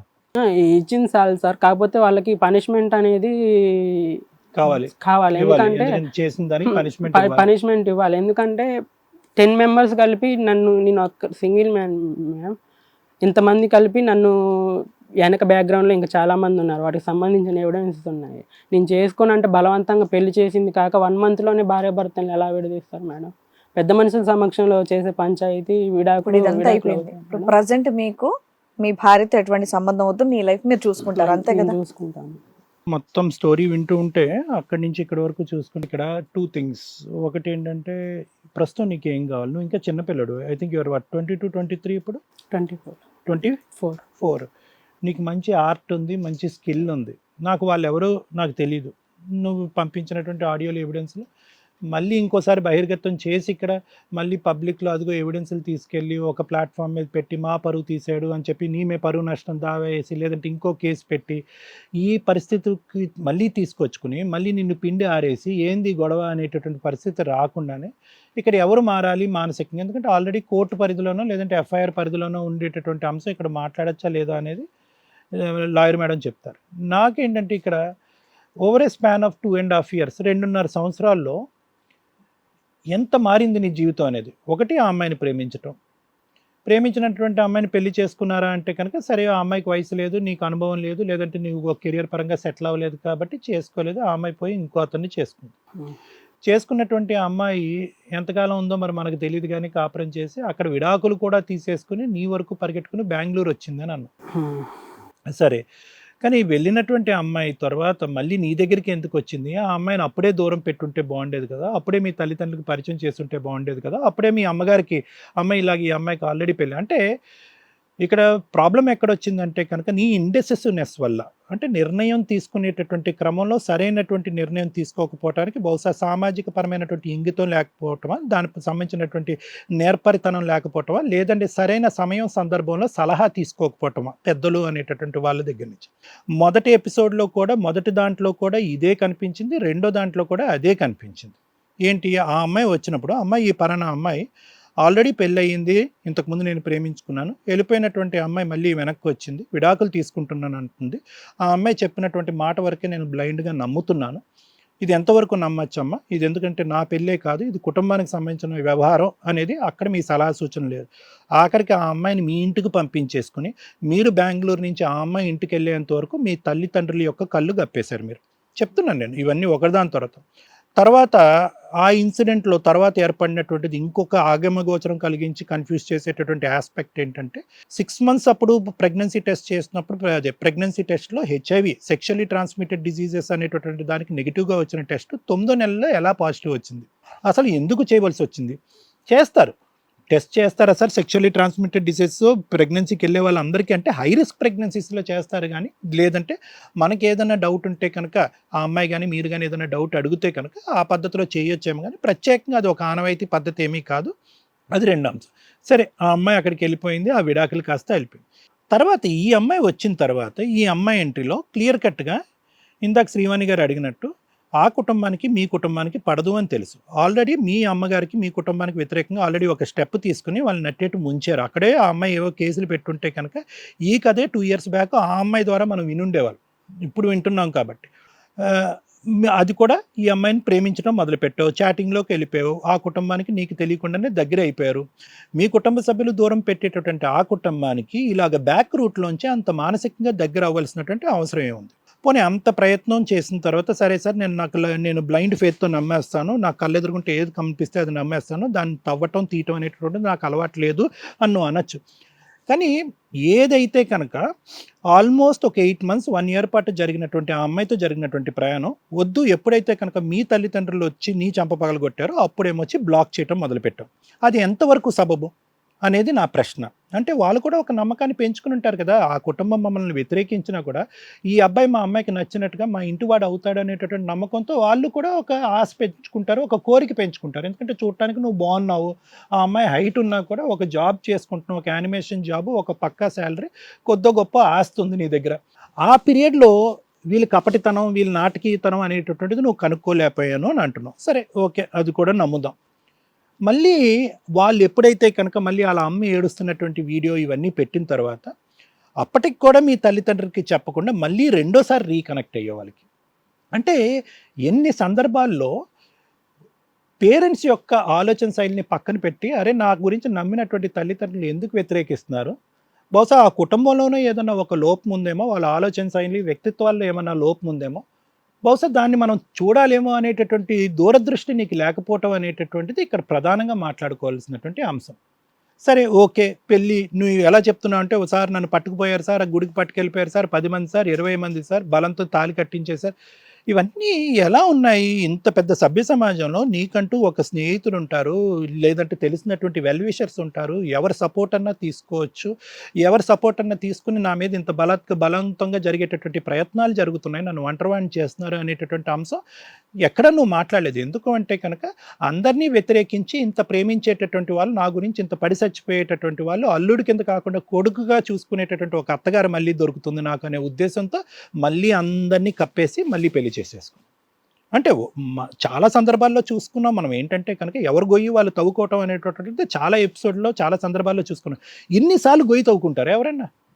ఇన్నిసార్లు గొయ్యి తవ్వుకుంటారా? సరే సరే అంత అక్కడ ఎలాగైతే కనుక పెళ్ళి అయిన తర్వాత గుట్టు రట్టయిందో, ఇప్పుడు కూడా పెళ్ళి అయిన తర్వాత మళ్ళీ గుట్టు రట్టయింది. ఏంటంటే సార్, అదంతా కపటితనం సార్, నన్ను ట్రాప్ చేసేసారు, బయటకు వెళ్తే కనుక ఆ అమ్మాయికి ప్రాణ నష్టం ఉంటుందనేటటువంటి ఉద్దేశంతో నన్ను బలవంతంగా ఇంట్లోపల కట్టిపడేశారంటే కనుక అది కూడా ఎంతవరకు మనం ఆలోచించాలి? ఒక ఎదిగినటువంటి మగాడు, ఒక అడల్ట్ నువ్వు అనుకుంటే ఎంతసేపు? సరే, వాళ్ళు ఫోన్ బ్లాక్ చేసి నువ్వు వెళ్ళిపోయావు, దాని మీద కేసుల మీద కేసులు, తెగదెంపులు చేసుకుందాం అని రాసుకునేటప్పటికి 5 లక్షలు ఇచ్చావు. 5 లక్షలు ఇచ్చిన తర్వాత అక్కడితో లెక్క తేల్చుకో, అక్కడితో లెక్క తేలాలి కదా. అక్కడికైనా నీ ఇంగితో నీ ఆలోచన శైలి అనేటటువంటిది లోతుగా వెళ్ళాలి కదా. అప్పటికీ కూడా ఏంటి, ఇంకా అందులో వాయిస్ రికార్డింగ్స్లో మీ ఆవిడ మాట్లాడినటువంటివి కూడా ఉన్నాయి, మీ అత్తగారు మాట్లాడినటువంటివి కూడా ఉన్నాయి. నువ్వు చెప్పా పెట్టకుండా ఇంట్లోంచి వెళ్ళిపోయావు అనేటటువంటి నీ మీద ఉన్న వ్యతిరేకతలో ఒక భాగస్వామి మీ భార్య కూడా ఉంది. నువ్వు చెప్పిన దాన్ని బట్టి వాళ్ళ వర్జన్ మనం వెళ్ళలేదు. సో ఇన్ని కథలు ఉన్నప్పుడు 5 లక్షలు ఇచ్చేసి మళ్ళీ నా భార్య కావాలి అని అనుకుంటే కనుక అప్పటికే 210% నమ్మకం చచ్చిపోయిన తర్వాత మళ్ళీ నీ భార్య ఎందుకు కావాలి అని అనుకుంటున్నావు?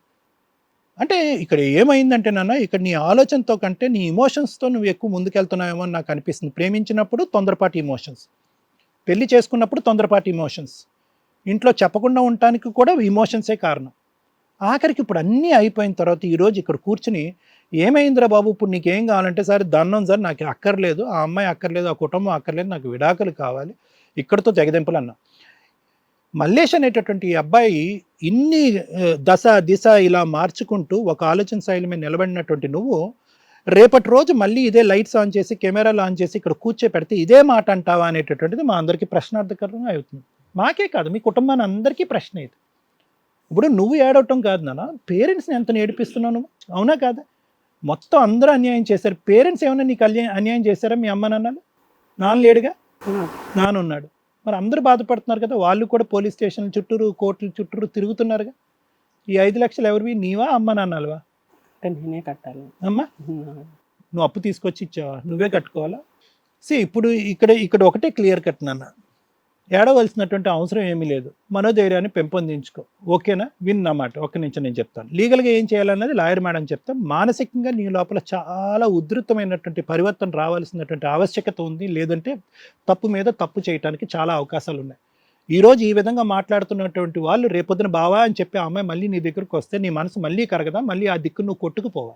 ఎందుకంటే కనుక ప్రతిసారి నిన్ను లోపలికి తెచ్చుకోవటం, డబ్బులు వసూలు చేయటం గురించి నిన్ను థ్రెట్ చేయటం అనేటటువంటిది వాళ్ళకి ఒక పరిపాటి, ఒక అలవాటుగా మారిపోయినప్పుడు నీ లోపల ఒక పరివర్తన రావాలి. నీ మాట మీద నువ్వు నిలబడాలి, నీ వ్యక్తిత్వాన్ని నువ్వు కాపాడుకోవాలి, నిన్ను నువ్వు కాపాడుకుంటూ నీ కుటుంబాన్ని కాపాడుకోవాలి. ఇది చాలా ముఖ్యమైనటువంటి అంశం. అర్థమవుతుందా మల్లేష్? ఇప్పటికైనా రియలైజ్ అవ్వు. పగ ప్రతీకారాలు ఇంక వదిలేసే. వాళ్ళు ఆ మీడియాకి వెళ్ళారు కాబట్టి నేను ఇక్కడికి వెళ్ళాను కాబట్టి అక్కడికి వెళ్ళాను వద్దు. At the end of the day నీ భార్య వాళ్ళ కుటుంబం నీకు కావాలా వద్దా? 1,00,000 చెప్పావు నీ భార్య గురించి, వాళ్ళ కుటుంబం గురించి. ఇప్పటికీ కావాలి అంటే కనుక మళ్ళీ నువ్వు ఆలోచించట్లేదు, మళ్ళీ నీ గుంత నువ్వు తవ్వుకుని మళ్ళీ అందులో పడబోతున్నావు అని నాకు అనిపిస్తుంది. కాబట్టి ఫస్ట్ నువ్వు డిప్రెషన్లో ఉన్నావు, నీ మానసిక పరిస్థితి అస్సలు బాగాలేదు జరిగినటువంటి పరిణామాల వల్ల. ఈ డిప్రెషన్లో తీసుకునేటటువంటి వాళ్ళకి సంబంధించినటువంటి నిర్ణయాలు 100కి 100 పాళ్ళు ఫాల్స్ అవుతాయి, తప్పుడు అవుతాయి. నువ్వు డిప్రెషన్ నుంచి బయటికి రావాలి, క్లియర్ అవ్వాలి. నిద్ర పడుతుందా, తింటున్నావా సరిగ్గా, సూసైడ్ ఆలోచనలు వస్తున్నాయా?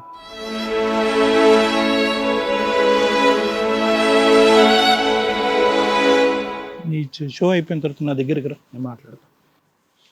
Okay madam, thank you sir. Madam, నేను ఇక్కడ మెయిన్గా 3 పాయింట్స్ చెప్పాలనుకుంటున్నానండి. ఒకటి, కామెంట్స్ కింద ఇవి ఫేక్ వీడియోలు, స్క్రిప్టెడ్ అంటారు కదా, వాళ్ళందరికీ థ్యాంక్స్ అండి. ఎందుకంటే ఇలా మేము ఫేస్ మాస్క్ వేయటం వల్ల మేము చాలామందిని ప్రొటెక్ట్ చేయగలుగుతున్నాం. మీకు నిజమా నిజం కాదా అని తెలియాల్సిన అవసరం లేదు. ఎందుకంటే ఈరోజు అలా ఫేస్ మాస్క్ వేసుకోకుండా వేరే ఛానల్స్కి వెళ్ళి ఈ అబ్బాయి ఈరోజు ఇక్కడ కూర్చోవలసిన పరిస్థితి వచ్చింది. మీకు వాళ్ళ ముఖాలు తెలియాలని చెప్పి అందరి ముఖాలు పబ్లిక్లో పెడితే జీవితాలు నాశనం అయిపోతున్నాయి, లీగల్గా చాలా ప్రాబ్లం అవుతుంది. కాబట్టి మీకు వాళ్ళ మొహాలు చూపించడం కోసం ఇది ఫేకా ఒరిజినల్ అని చెప్పాల్సిన అవసరం లేదు. నెక్స్ట్, దీంట్లో ఉన్న ప్లస్ ఏంటి మైనస్ ఏంటి అని నేర్చుకుంటారని. అట్లాంటప్పుడు మీరు లోక్ అదాలతుల్లోనే చెయ్యొచ్చు కదండి అంటే అక్కడికి ఎవరికి తెలియట్లా, ఆ ప్రాబ్లం అక్కడికే. ఇక్కడ చేయడం వల్ల ఇలాంటిది రిపీట్ అయితే అరే మనం కూడా అలా వెళ్ళి కూర్చోవాల్సిన అవసరం లేకుండా ప్రాబ్లం ముందే సాల్వ్ చేసుకోవడానికి ప్రికాషన్స్కి యూజ్ అవుతుంది. దయచేసి అర్థం చేసుకోండి. ఫేస్ మాస్క్, బ్లర్, ఫాగ్, పనికొచ్చే పనులు చేసుకోండి కాస్త. 2వ పాయింట్, ఈ అబ్బాయి కరెక్టా కాదా. 3వ పాయింట్, లీగాలిటీ గురించి. ఈ 3 మాట్లాడతాను నాన్న. మీరు ఇక్కడికి ఎందుకు వచ్చారు అంటే మిమ్మల్ని కలవటానికి మేడం అన్నావు, నన్ను కలవటానికి కాదు. నువ్వు చేసుకున్న తప్పులకి ఎక్కడ ప్రాబ్లం దొరికిద్దా అని ఎతుకుతూ వచ్చావు. ఫట్ ఫట్ ఫట్ అని కొన్ని ఛానల్స్కి వెళ్ళిపోయావు. ఎప్పుడు ఏం మాట్లాడాలి, ఈ కేసు తీసుకోవాలా వద్దా, తీసుకుంటే వాళ్ళని ఎంత ప్రొటెక్టివ్గా ప్రొటెక్ట్ చేసి బయటికి పంపించాలి అనేది షోలు చేసే వాళ్ళకి తెలియాలి. అది తెలియకుండా ఎవరు పడితే వాళ్ళు కూర్చొని ఈ రోజున షోలు చేసుకుంటూ వెళ్తుంటే కేసు వేయించుకున్నది ఎవరు నాన్న? నీలాంటి అభాగ్యులు బయట చాలామంది ఉన్నారు. మళ్ళీ వాళ్ళ మీదకి వెళ్ళి కేసులు వేయలేరు కదా, దానివల్ల ఏడ్చుకుంటూ ఇందాక సార్ అన్నట్టు డిప్రెషన్లోకి వెళ్ళడం, సూసైడ్లోకి వెళ్ళటం, కోర్టుల చుట్టూ తిరగలేక అడ్వకేట్లను పోషించుకోలేక కొంత ఇబ్బంది. ఓకేనా? కొంచెం అర్థం చేసుకోండి ఛానల్స్ రన్ చేసేవాళ్ళు చాలామంది. ఎందుకంటే మనల్ని నమ్మి ఒక బాధితులు వస్తున్నారు అంటే వాళ్ళకి చేయగలిగినంత సహాయం చేయడం, చేయగలిగినంత సలహాలు ఇవ్వటం. ఎందుకంటే సలహా కూడా చాలా వాల్యుబుల్. ఈ రోజున ఉత్తినే ఎవడో సలహాలు ఇవ్వట్లా. ఖాళీగా కూర్చొని చదువుకొని డిగ్రీలు తెచ్చుకునేది మీకు ఫ్రీ సర్వీసులు చేయడానికి కాదు. మాకేదో కుదిరింది మేము ముగ్గురం కూర్చొని ఫ్రీ సర్వీసులే చేస్తున్నాం ఓ రకంగా, మా ప్రాక్టీసులు వదులుకొని. సో కాబట్టి షోలు చేసేవాళ్ళు 1కి 4 సార్లు ఆలోచించండి. అది మన రెస్పాన్సిబిలిటీ. మన దగ్గరికి నమ్ముకొని వచ్చిన వ్యక్తిని ప్రొటెక్టివ్గా చూడడం. ఈ రోజున మీరు ఆ అబ్బాయిని అట్లా రివీల్ చేసి మాట్లాడడం వల్ల అతనుకున్న అమాయకత్వం, అతను ఏం మాట్లాడుతున్నాడో తెలుసా? నేను వాళ్ళ పేర్లు రివీల్ చేయలేదండి, మా వీడియోలు రివీల్ చేయలేదండి అంటున్నాడు. అతను రివీల్ అయ్యాడుగా, అది అతను చేస్తున్న మిస్టేక్. అలా వచ్చిన వాళ్ళని వాళ్ళకి ఇష్టపడి వస్తున్నప్పుడు వాళ్ళు చెయ్యండి. లేకపోతే దయచేసి వాళ్ళకి ఎంతో ముందు సలహా ఇస్తే వాళ్ళు ఆలోచించుకుంటారు వాళ్ళ ఫేసులు రివీల్ చేయాలా వద్దా అని. మేము కొన్ని రివీల్ చేస్తాం, ఎందుకు అంటే కనీసం వాళ్ళు అవతల వాళ్ళకి అర్థం అవుతుంది అన్న ఉద్దేశంతో. మంచోడా కాదా? ఫ్రీ హౌస్ చక్కగా కాసేపు ఫ్రీ. నువ్వు వచ్చిన దగ్గర నుంచి నేను ఏమీ అడగలేదు నాన్న. ఎందుకంటే నువ్వు అంత ప్రెజర్తో ఉన్నావు, అంత టెన్షన్తో ఉన్నావు. ఒక అగ్ని పర్వతాన్ని నెత్తి మీద వేసుకొని వచ్చి ఇక్కడ కూర్చున్నావు. నువ్వు ఫ్రీ అయితే నేను మాట్లాడతాను ప్లీజ్. ఏమీ లేదు, ఏముంది గోంగారు, ఇవాళ బాధపడతావు, రేపు బాధపడవుగా. తిప్పి కొడితే సంవత్సరంలో మళ్ళీ ఆ ప్రాబ్లం క్లియర్. లేదు మేడం, నేను ఫస్ట్ లైఫ్ స్పాయిల్ అయిపోయింది కదా, మళ్ళీ నేను చేసుకున్నాను మేడం. వాళ్ళు నన్ను లవ్ లోకి దించి పెళ్లి చేసి అది నీకు క్లారిటీ. లైఫ్ స్పాయిల్ చేశారు మేడం.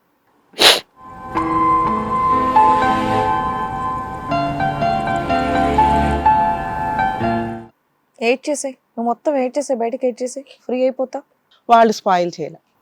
నేను చెప్పాను మేడం, అంటే మీరు మొత్తం వర్షన్ వినలేదు కదా మేడం. నానా వినపోయినా నేను కనిపెడతాను. నేను ఎక్స్ప్లెయిన్ చేసినాక మాట్లాడు. నీ గురించి నేను ఇంకా ఎక్స్ప్లెయిన్ చేయలేదుగా. నీలాంటి బాధితుల గురించి ఎక్స్ప్లెయిన్ చేశాను, నీ గురించి ఎక్స్ప్లెయిన్ చేయడానికి నాకు కొంచెం టైం. రమ్య మేడం ఏంటి ఇప్పుడు దాకా మాట్లాడలేదని అనుకుని ఉంటావు కదా, మాట్లాడతాను ఇప్పుడు, నా టైం మాట్లాడతాను, ఓకేనా? నువ్వు ఫ్రీ అయితే మాట్లాడతాను. మరి నేను చెప్పేది నీకు గుర్తు ఉండాలిగా, హ్యాపీగా విను. ఎందుకంటే ఇదే సిచ్యుయేషన్లో నువ్వు ఒక 2 years బ్యాక్ కూర్చున్నావు. ఫస్ట్ అమ్మాయి విషయంలో ఒక అమ్మాయిని లవ్ చేసావు, అప్పుడు నీ ఏజ్ 19 years. తీరా చూస్తే ఆ అమ్మాయిని పెళ్లి చేసుకోలేకపోయావు, ఎందుకంటే నీ ఏజ్ అప్పటికి మ్యారేజ్ ఏజ్ రాలేదు. సో 21 years రాలేదు, అప్పుడే నీకు పెళ్ళి ఏంటరా అని మీ అమ్మ నాన్న 4 పీకుంటారు. ఓ నేను కెరియర్లో సెటిల్ అవ్వాలి అని చెప్పి మీరు కొంచెం రిలాక్స్ అయ్యారు. ఈలోపు నా పిల్ల ఏమైనా నీ కోసం ఆగిందా? అక్కడ ఒక దాన్ని తగులుకున్నావు, అది దాని నీకంటే పెద్దది. ఇప్పుడు రెండో దాని తగులు నీకంటే చిన్నది, మైనరు. ఈ 2 డేంజరే. మనకు తగ్గ వాళ్ళని చూసుకొని వెళ్ళాలా. కుదరకపోతే ఇంట్లో వాళ్ళు చక్కగా అన్నీ ఎతికి చేస్తారు, అప్పుడు కూడా ఎలాగో స్పాయిల్ అవుతాయి.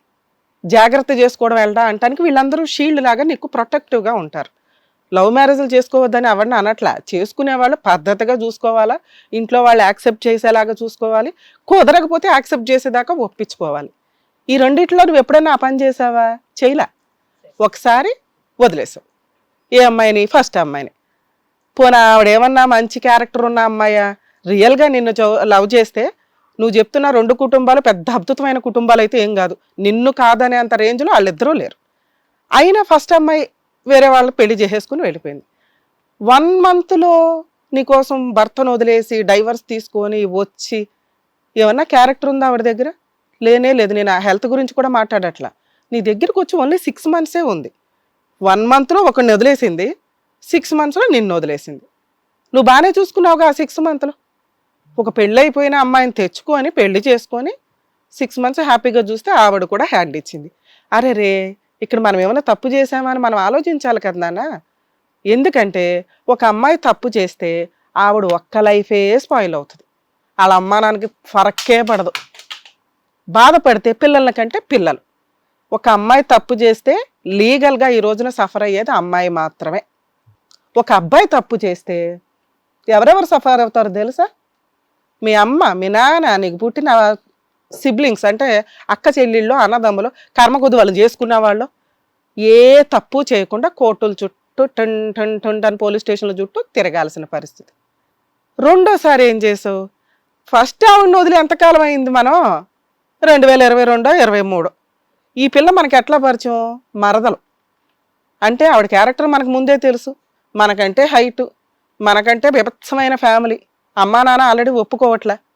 అమ్మ ఒకసారి బురదలో కాలేసాను, ఈసారి మీరు చెప్పింది వింటాను అని అక్కడన్నా ఆగావా?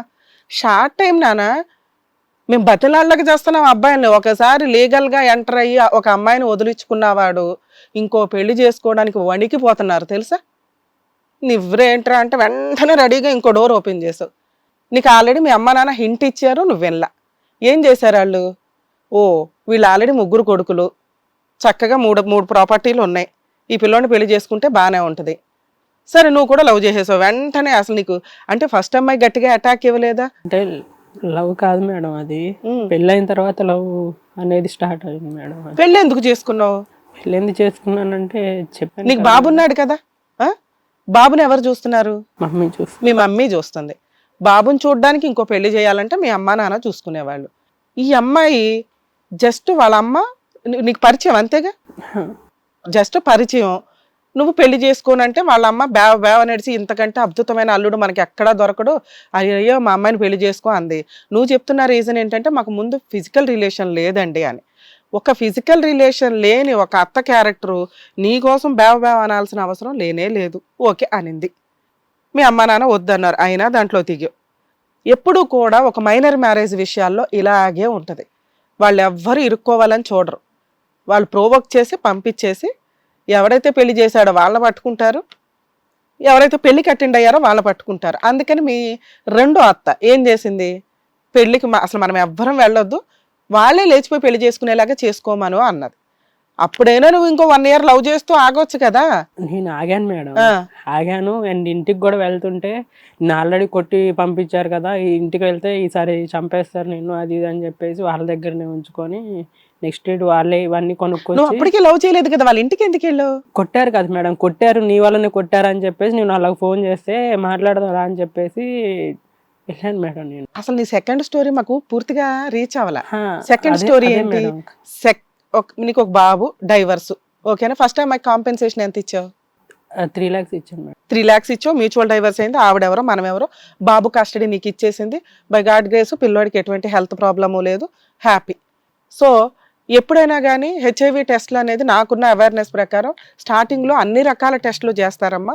ఎందుకంటే అదేదో అక్రమ సంబంధాలు ఉన్నాయని కాదు, ఇంజెక్షన్స్ కానీ బ్లడ్ ట్రాన్సాక్షన్ ఇట్లా జరిగినప్పుడు అన్నీ చేయడం బేసిక్ ఇది. సో అట్లా మేబీ చేసి ఉండొచ్చు. కానీ 6 months అప్పుడు చేశారంటున్నారు చూసారా, అది ఇందాక డాక్టర్ గారు అన్నప్పుడు వాళ్ళకి డౌట్ వస్తేనే చేస్తారు, లేకపోతే చేయరు. కానీ డెలివరీ టైంకి మళ్ళీ చేశారు, ఎందుకంటే వాళ్ళకి అప్పుడు కొంచెం అన్న డౌట్ వచ్చి ఉంటుంది. సో అక్కడ మీకు క్లారిటీ వచ్చింది. ఆ రీజన్తో ఆ అమ్మాయి క్యారెక్టర్ ఏంటో బయటపడింది. ఆవిడే ఎదురు కేసు లేకుండా నిజాయితీగా వెళ్ళిపోయింది వెనక్కి. రెండో అమ్మాయి స్టోరీ, మీ అత్తగారు ఈయన్నే పెళ్లి చేసుకో అనటానికి ఏడవడానికి కారణం ఏంటి? నువ్వు లవ్ చేయలా, మీ ఇద్దరు తిరగలా, ఆ అమ్మాయి అప్పటికి మైనరు. ఆ అమ్మాయిని చూస్తే మేజర్ అని నీకైతే అర్థమవుతుంది, చూసే వాళ్ళకి అర్థమవుతుంది. సో నాకు తెలియదండి ఈ అమ్మాయి మైనర్ అంటానికి ఆవిడ మన చుట్టం అయిపోయింది కదా. చుట్టం ఏజ్ అంటే తెలియకుండా ఉంటుందా? అంటే లేదు మేడం, పేరెంట్స్ వాళ్ళ ఇంటికి వెళ్ళారని చెప్పాం కదా, అప్పుడు కూడా అమ్మాయి అబ్బాయి ఇష్టపడుతున్నారు, అమ్మాయి పెళ్లి వయసు వచ్చింది, ఎవరికొకరు చేయాలి కదా, ఈ అబ్బాయిని బాగా ఇష్టపడుతుంది, మాకు కూడా అబ్బాయి అంటే ఇష్టం అన్నట్టు వాళ్ళు చెప్పారు. మీ అమ్మ వాళ్ళు వెళ్ళారా? ఎందుకు వెళ్ళారు? ఇట్లా మాకు ఇష్టం లేదు మీరు అయితే సంబంధం, అబ్బాయిని ఆల్రెడీ కొట్టాము. అప్పటికి మీరిద్దరు ఇష్టపడుతున్నారని వాళ్ళు చెప్పారు అంటున్నావు. వాళ్ళ దగ్గర ఉన్న ఎవిడెన్స్ ఏంటి? నువ్వు ఇష్టపడట్లేదు అంటున్నావు కదమ్మా.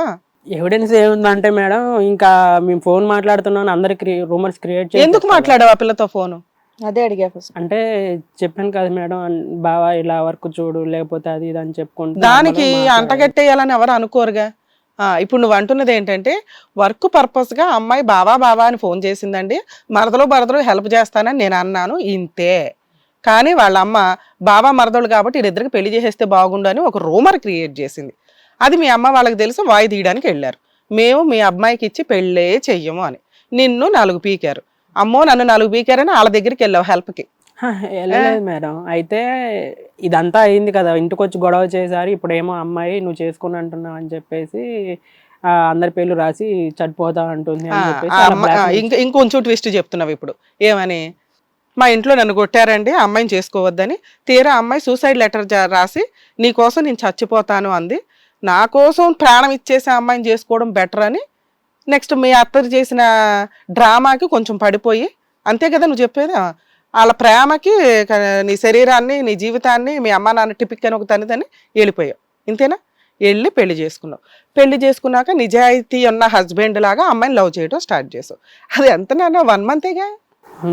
1 monthలో మళ్ళీ పోలీస్ స్టేషన్కి వచ్చారు కదా. ఈ 1 monthలో ఏం జరిగిందో చెప్పు. 1 monthలో ఇంకా వాళ్ళ ఇంట్లోనే ఉన్నాను మేడం. ఇదంతా బాగానే ఉంది, ఇక్కడికి స్టోరీ ఓకే. రెండో అమ్మాయిని ఎందుకు చేసుకున్నావు? Job purpose. వాళ్ళు దీన్ని వాడేసుకున్నారు, మీ అమ్మ నాన్న వద్దన్నారు, మీరు పెళ్లి చేసుకోవాల్సి వచ్చింది. ఆ అమ్మాయి నువ్వు లేకపోతే చచ్చిపోతానంది. ఆ లెటర్ అన్నా ఉందా లేదా? ఎవిడెన్స్ ఉంది, చాటింగ్ ఎవిడెన్స్ ఉంది. సరే ఓకే, ఇష్టమైన చేసుకున్నావు. 1 monthలో వాళ్ళ ఇంట్లోనే ఉన్నావు, ఎందుకంటే మీ అమ్మ నాన్న తన్ని ధర్మేశారుగా నిన్ను. వాళ్ళ ఇంట్లో ఉన్నప్పుడు ఆ 1 monthలో ఇంకా హ్యాపీగానే ఉండాలి కదా. 1.5 monthలో నీ మీద అదేంటి పోస్కో యాక్ట్ ప్రకారం కేసు ఫైల్ చేస్తున్నారు. ఎందుకంటే మైనర్ అమ్మాయిని పెళ్లి చేసుకోవడం చట్ట ప్రకారం నేరం. ఇన్ కేసు వాళ్ళు ఆ రోజు ఆ కేసు వేసుంటే నువ్వు జైలుకి వెళ్లాల్సి వచ్చేది. అది జీవితకాలం ఉంటుంది అలా అనేది. ఆ రోజుతో అయిపోదు, మనం 5 లక్షలు ఇచ్చేసుకుని దులిపేసుకోగానే అయిపోదు. సో అప్పుడు నీకు వాళ్ళ మెంటాలిటీ ఏంటో అర్థమైంది. కేసు పెట్టాలని వాళ్ళు ఎందుకు అనుకున్నారు? వాళ్ళే ఇష్టపడి పెళ్లి చేసుకున్నారు కదా, డబ్బుల కోసం మేడం. ఇది క్యాచ్ అవట్లా మాకు. ఎందుకంటే నువ్వు లేకపోతే చచ్చిపోతాననే అమ్మాయి 1.5 monthలో నువ్వు వద్దురా బాబు నీ డబ్బులే కావాలంట పీకి, నువ్వేం పెద్ద కోటీశ్వరుడు కాదు. అక్కడ ఏమైందంటే మేడం, నేను వాళ్ళ ఇంట్లో ఉన్న వ్యవధిలో నాకు జాబ్ ఆల్రెడీ పోయింది కదా, అందులో ఒకటి నాకు ప్రెజర్ పెరుగుతుంది మనీ కట్టడానికి, ఈఎంఐ కట్టాలి. అండ్ ఈ అమ్మాయి చూస్తేనేమో పెళ్లి చేసుకున్న అంటే ఫిజికల్ కలిసిన కార్యక్రమాలు ఉంటాయి కదా మేడం, అది అయిపోయిన 4 days నుంచి దెయ్యం పట్టినట్టు పిచ్చిగా చేయటం ఇవన్నీ చేస్తుంది. నాకు వాళ్ళ మమ్మీ ఏమని రీజన్ చెప్పేది, కొత్తగా పెళ్లి చేసుకున్న జంటల మీదకి ఇలా వస్తుంది, అమ్మాయి ఇలా చేస్తుంది, అది ఇది అని చెప్పి నాకు రికార్డ్స్ వినిపిస్తాను మేడం. ఇవన్నీ చేసి ఒక 3-4 days బాగా ఇబ్బంది పెట్టింది. నాకు తెలిసిన స్వామీజీలు వాళ్ళు ఉంటే నేను వాళ్ళకి ఫోన్ చేయించి అమ్మాయిని తీసుకువెళ్ళటం, చర్చికి వెళ్ళి చర్చిలో కూడా నిద్ర చేయటం, పకీర్ దగ్గరికి తీసుకెళ్ళాను, తాయెత్తు తెప్పించాను, తెలిసిన పంతులు ఉంటే అతనితో చేపించాను, చర్చికి వెళ్తే బాగుంటుంది అని చెప్పి చర్చిలో కూడా నిద్ర చేశాను, అమ్మాయి పడుకుంటే దెయ్యం పట్టినట్టు ఇలా చేస్తుంది అని చెప్పేసి. ఇంకా అక్కడ దాకా కేరింగ్ బానే ఉందిగా, ఆ, మరి కేసు ఎందుకు వేసారు? అదే చెప్తున్నాను మేడం. కేసు ఎందుకు వేశారంటే ఈ చూసుకుంటున్నాను, ఇవంతా చేస్తున్నాను, ఈ చూసుకునే క్రమంలో మా అన్నయ్యది మ్యారేజ్ పెట్టుకున్నారు మేడం, మా చిన్న అన్నయ్య ఓకే, మ్యారేజ్. ఓకే. ఆ మ్యారేజ్కి వెళ్ళాలని చెప్పేసి నేను వెళ్ళొచ్చాను. వెళ్ళొచ్చినప్పుడు జరిగిన 1 monthకే హా, ఓ పక్కన నువ్వు లేచిపోయి వెళ్ళిపోయి ఇంకో అమ్మాయిని పెళ్లి చేసుకుంటే ఈ లోపు మీ అన్నకి ఒక సంబంధం వచ్చింది, పెళ్లి కూడా యాక్చువల్గా ఈ అనుకున్నారు. సంబంధం ఈ టైంలో వీళ్ళకి పెళ్లి చేస్తేనే, వీడికి ప్రెజర్ పెడితేనే ఆ అమ్మాయిని చేసుకుంటాడని చెప్పేసి ఇలా నా వల్ల పెళ్లి ఆగిపోయిద్ది అని నేను ఎక్కడ ఓహో, అప్పటికే మీ అన్నకి సంబంధం రెడీగా ఉంది, రెడీగా పెళ్లికి నువ్వు వెళ్ళాలి, బ్రీఫ్ చేయాలి విషయాన్ని. ఇంకా వెళ్ళి వచ్చాను. నాకు వెళ్ళి వచ్చినప్పుడు బాబుని చూసి ఇదంతా ఎమోషనల్గా ఉంటుంది కదా మేడం. మా అన్నయ్య ఇంత అద్భుతంగా పెళ్లి చేసుకుంటే నేను ఫస్ట్ మ్యారేజ్ని ఇలా డ్యామేజ్ చేసుకున్నాను, సెకండ్ మ్యారేజ్ కూడా ఇంకా డ్యామేజ్ చేసుకున్నానని బాధేసింది. బాధేసింది. ఈ 2 days ఉన్నాను మేడం మా ఓన్ బ్రదర్ పెళ్లికి. ఈ అమ్మాయి ఏం ఫోన్ చేసి ఇబ్బంది పెడుతుంది, నువ్వు వచ్చేసి సో వాళ్ళకి ఇష్టం లేకుండా మీ అన్నయ్య పెళ్లికి వెళ్ళి నువ్వు ఆ ఇంట్లో ఉన్నావు కాబట్టి వాళ్ళ కోపం వచ్చింది.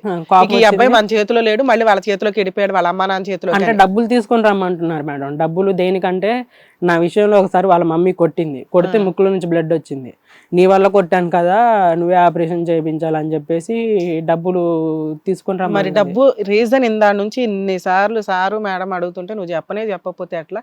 డబ్బు ఎందుకు అడుగుతున్నారు అంటే నీ వల్ల వాళ్ళు కొట్టుకున్నారు, అవునా?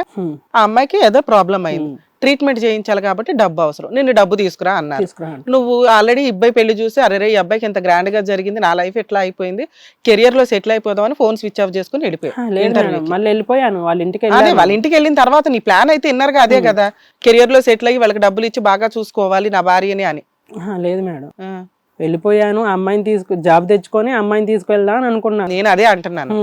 అయితే ఈ క్రమంలో ఏం చేస్తుంది, నాకు ఫీవర్ వచ్చింది, అమ్మాయి ఇబ్బంది పెడుతుంది నన్ను, ఇలా ఉండాలి ఇది అని చెప్పేసి. నేను ఆ టైంలో నేను తనతో రిలేషన్లో అంటే ఫిజికల్ కలవటానికి నాకు హెల్త్ కూడా బాగాలేదు. సో ఆమె వేరేగా అర్థం చేసుకొని కావాలని ఎమోషనల్ బ్లాక్మెయిల్ చేయడానికి. అమ్మాయికి దెయ్యం పట్టిందిగా, పోయిందా దెయ్యం? దెయ్యం పోయింది మేడం, పోయిన 10 daysకి అది మొత్తం పోన్లే నాన్న.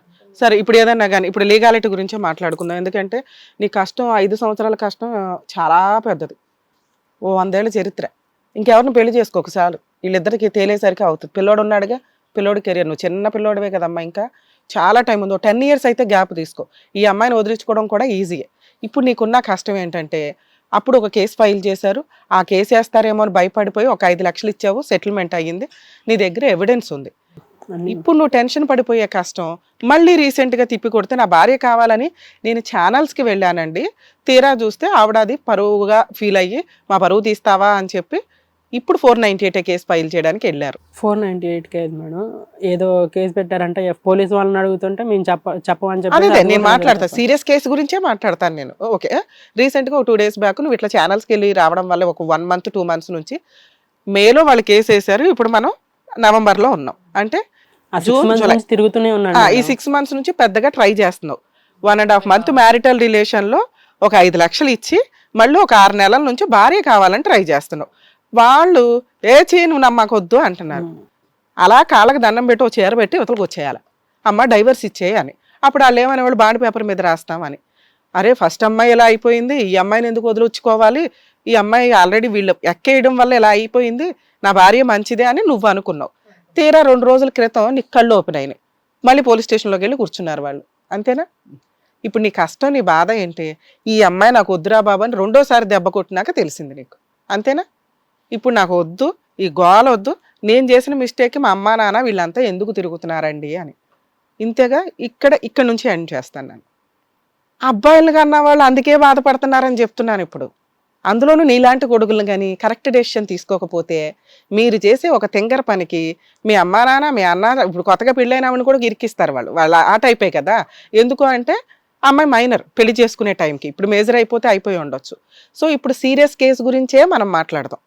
పోలీస్ స్టేషన్లో ఇప్పుడు వేసిన కేసులో మీ మీద ఏమేమి వేసి ఉండొచ్చో తెలుసా? వేస్తే 498 domestic violence, 3 and 4 dowry provision. కానీ మీ దగ్గర డౌరీ గురించి మాట్లాడడానికి లేదు, మీరే ఎదురు క్యాష్ ఇచ్చారు కాబట్టి. మైనర్ మ్యారేజ్ అని చెప్పి దాన్ని ఏదైనా ప్రొవోక్ చేయడానికి అవకాశం ఉంది.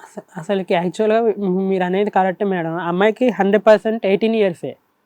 అప్పుడు ఫోక్స్ ఎలా చేస్తారు మేడం?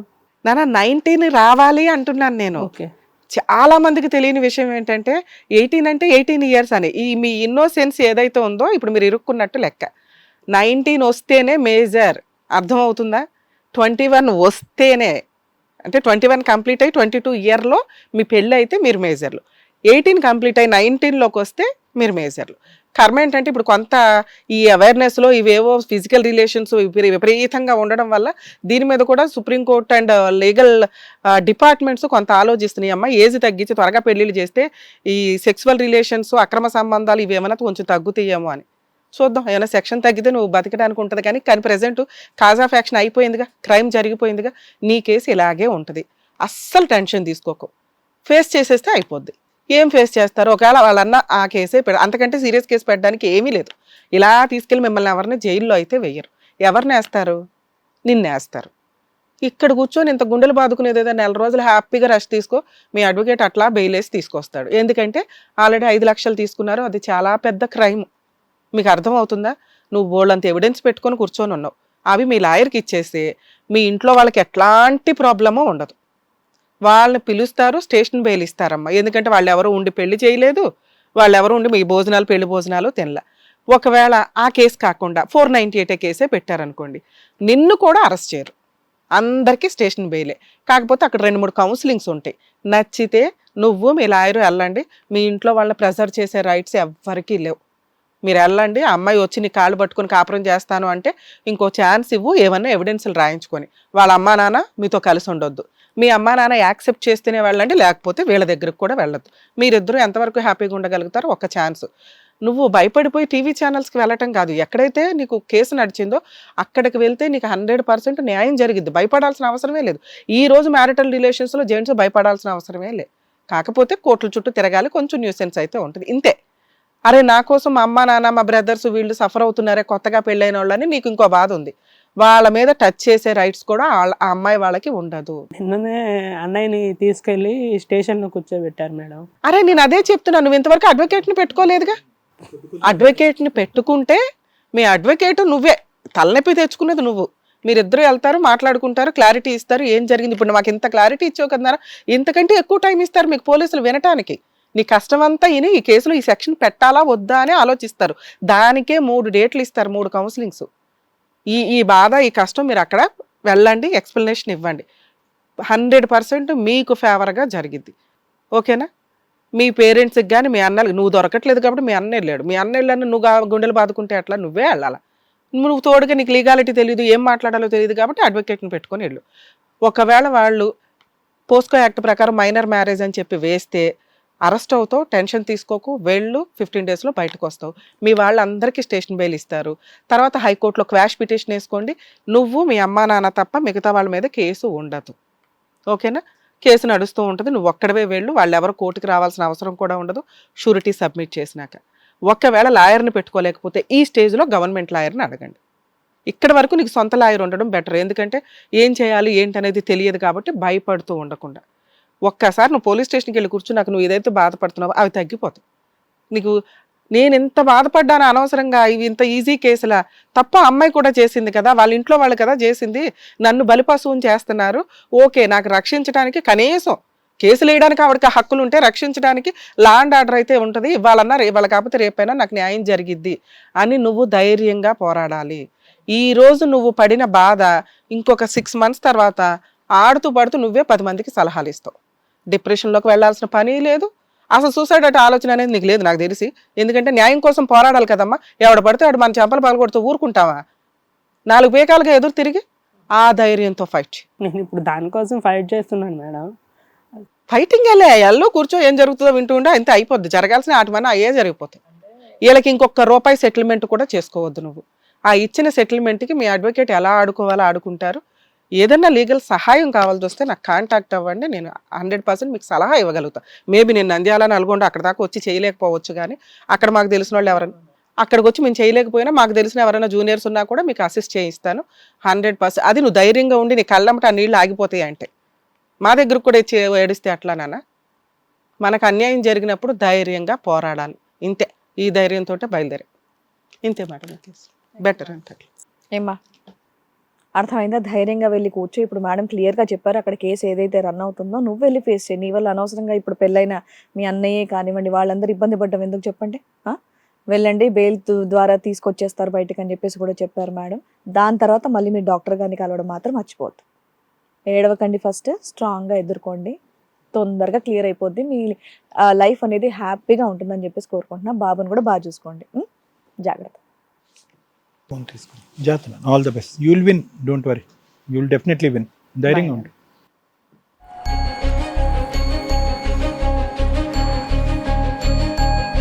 చిన్న వయసులోనే పెద్దవాళ్ళ మాటలు వినకుండా ఇలా పెళ్ళిళ్ళు చేసుకుని డిప్రెషన్లోకి వెళ్ళిపోయి లైఫ్ అంతా కూడా రూన్ చేసుకుంటున్నారు. అలా కాకుండా ప్రతి విషయం కూడా పెద్దోళ్ళతో షేర్ చేసుకుంటే ఇలాంటి పరిస్థితి, ఇలాంటి వాళ్ళు రానే రారు ఈ షోకి. సో అయినా ఇక్కడ వరకు వచ్చినందుకు, అతనికి కరెక్ట్గా చెప్పినందుకు డాక్టర్ గారు, advocate madam, thank you so much. మరో కథతో మళ్ళీ కలుద్దాం.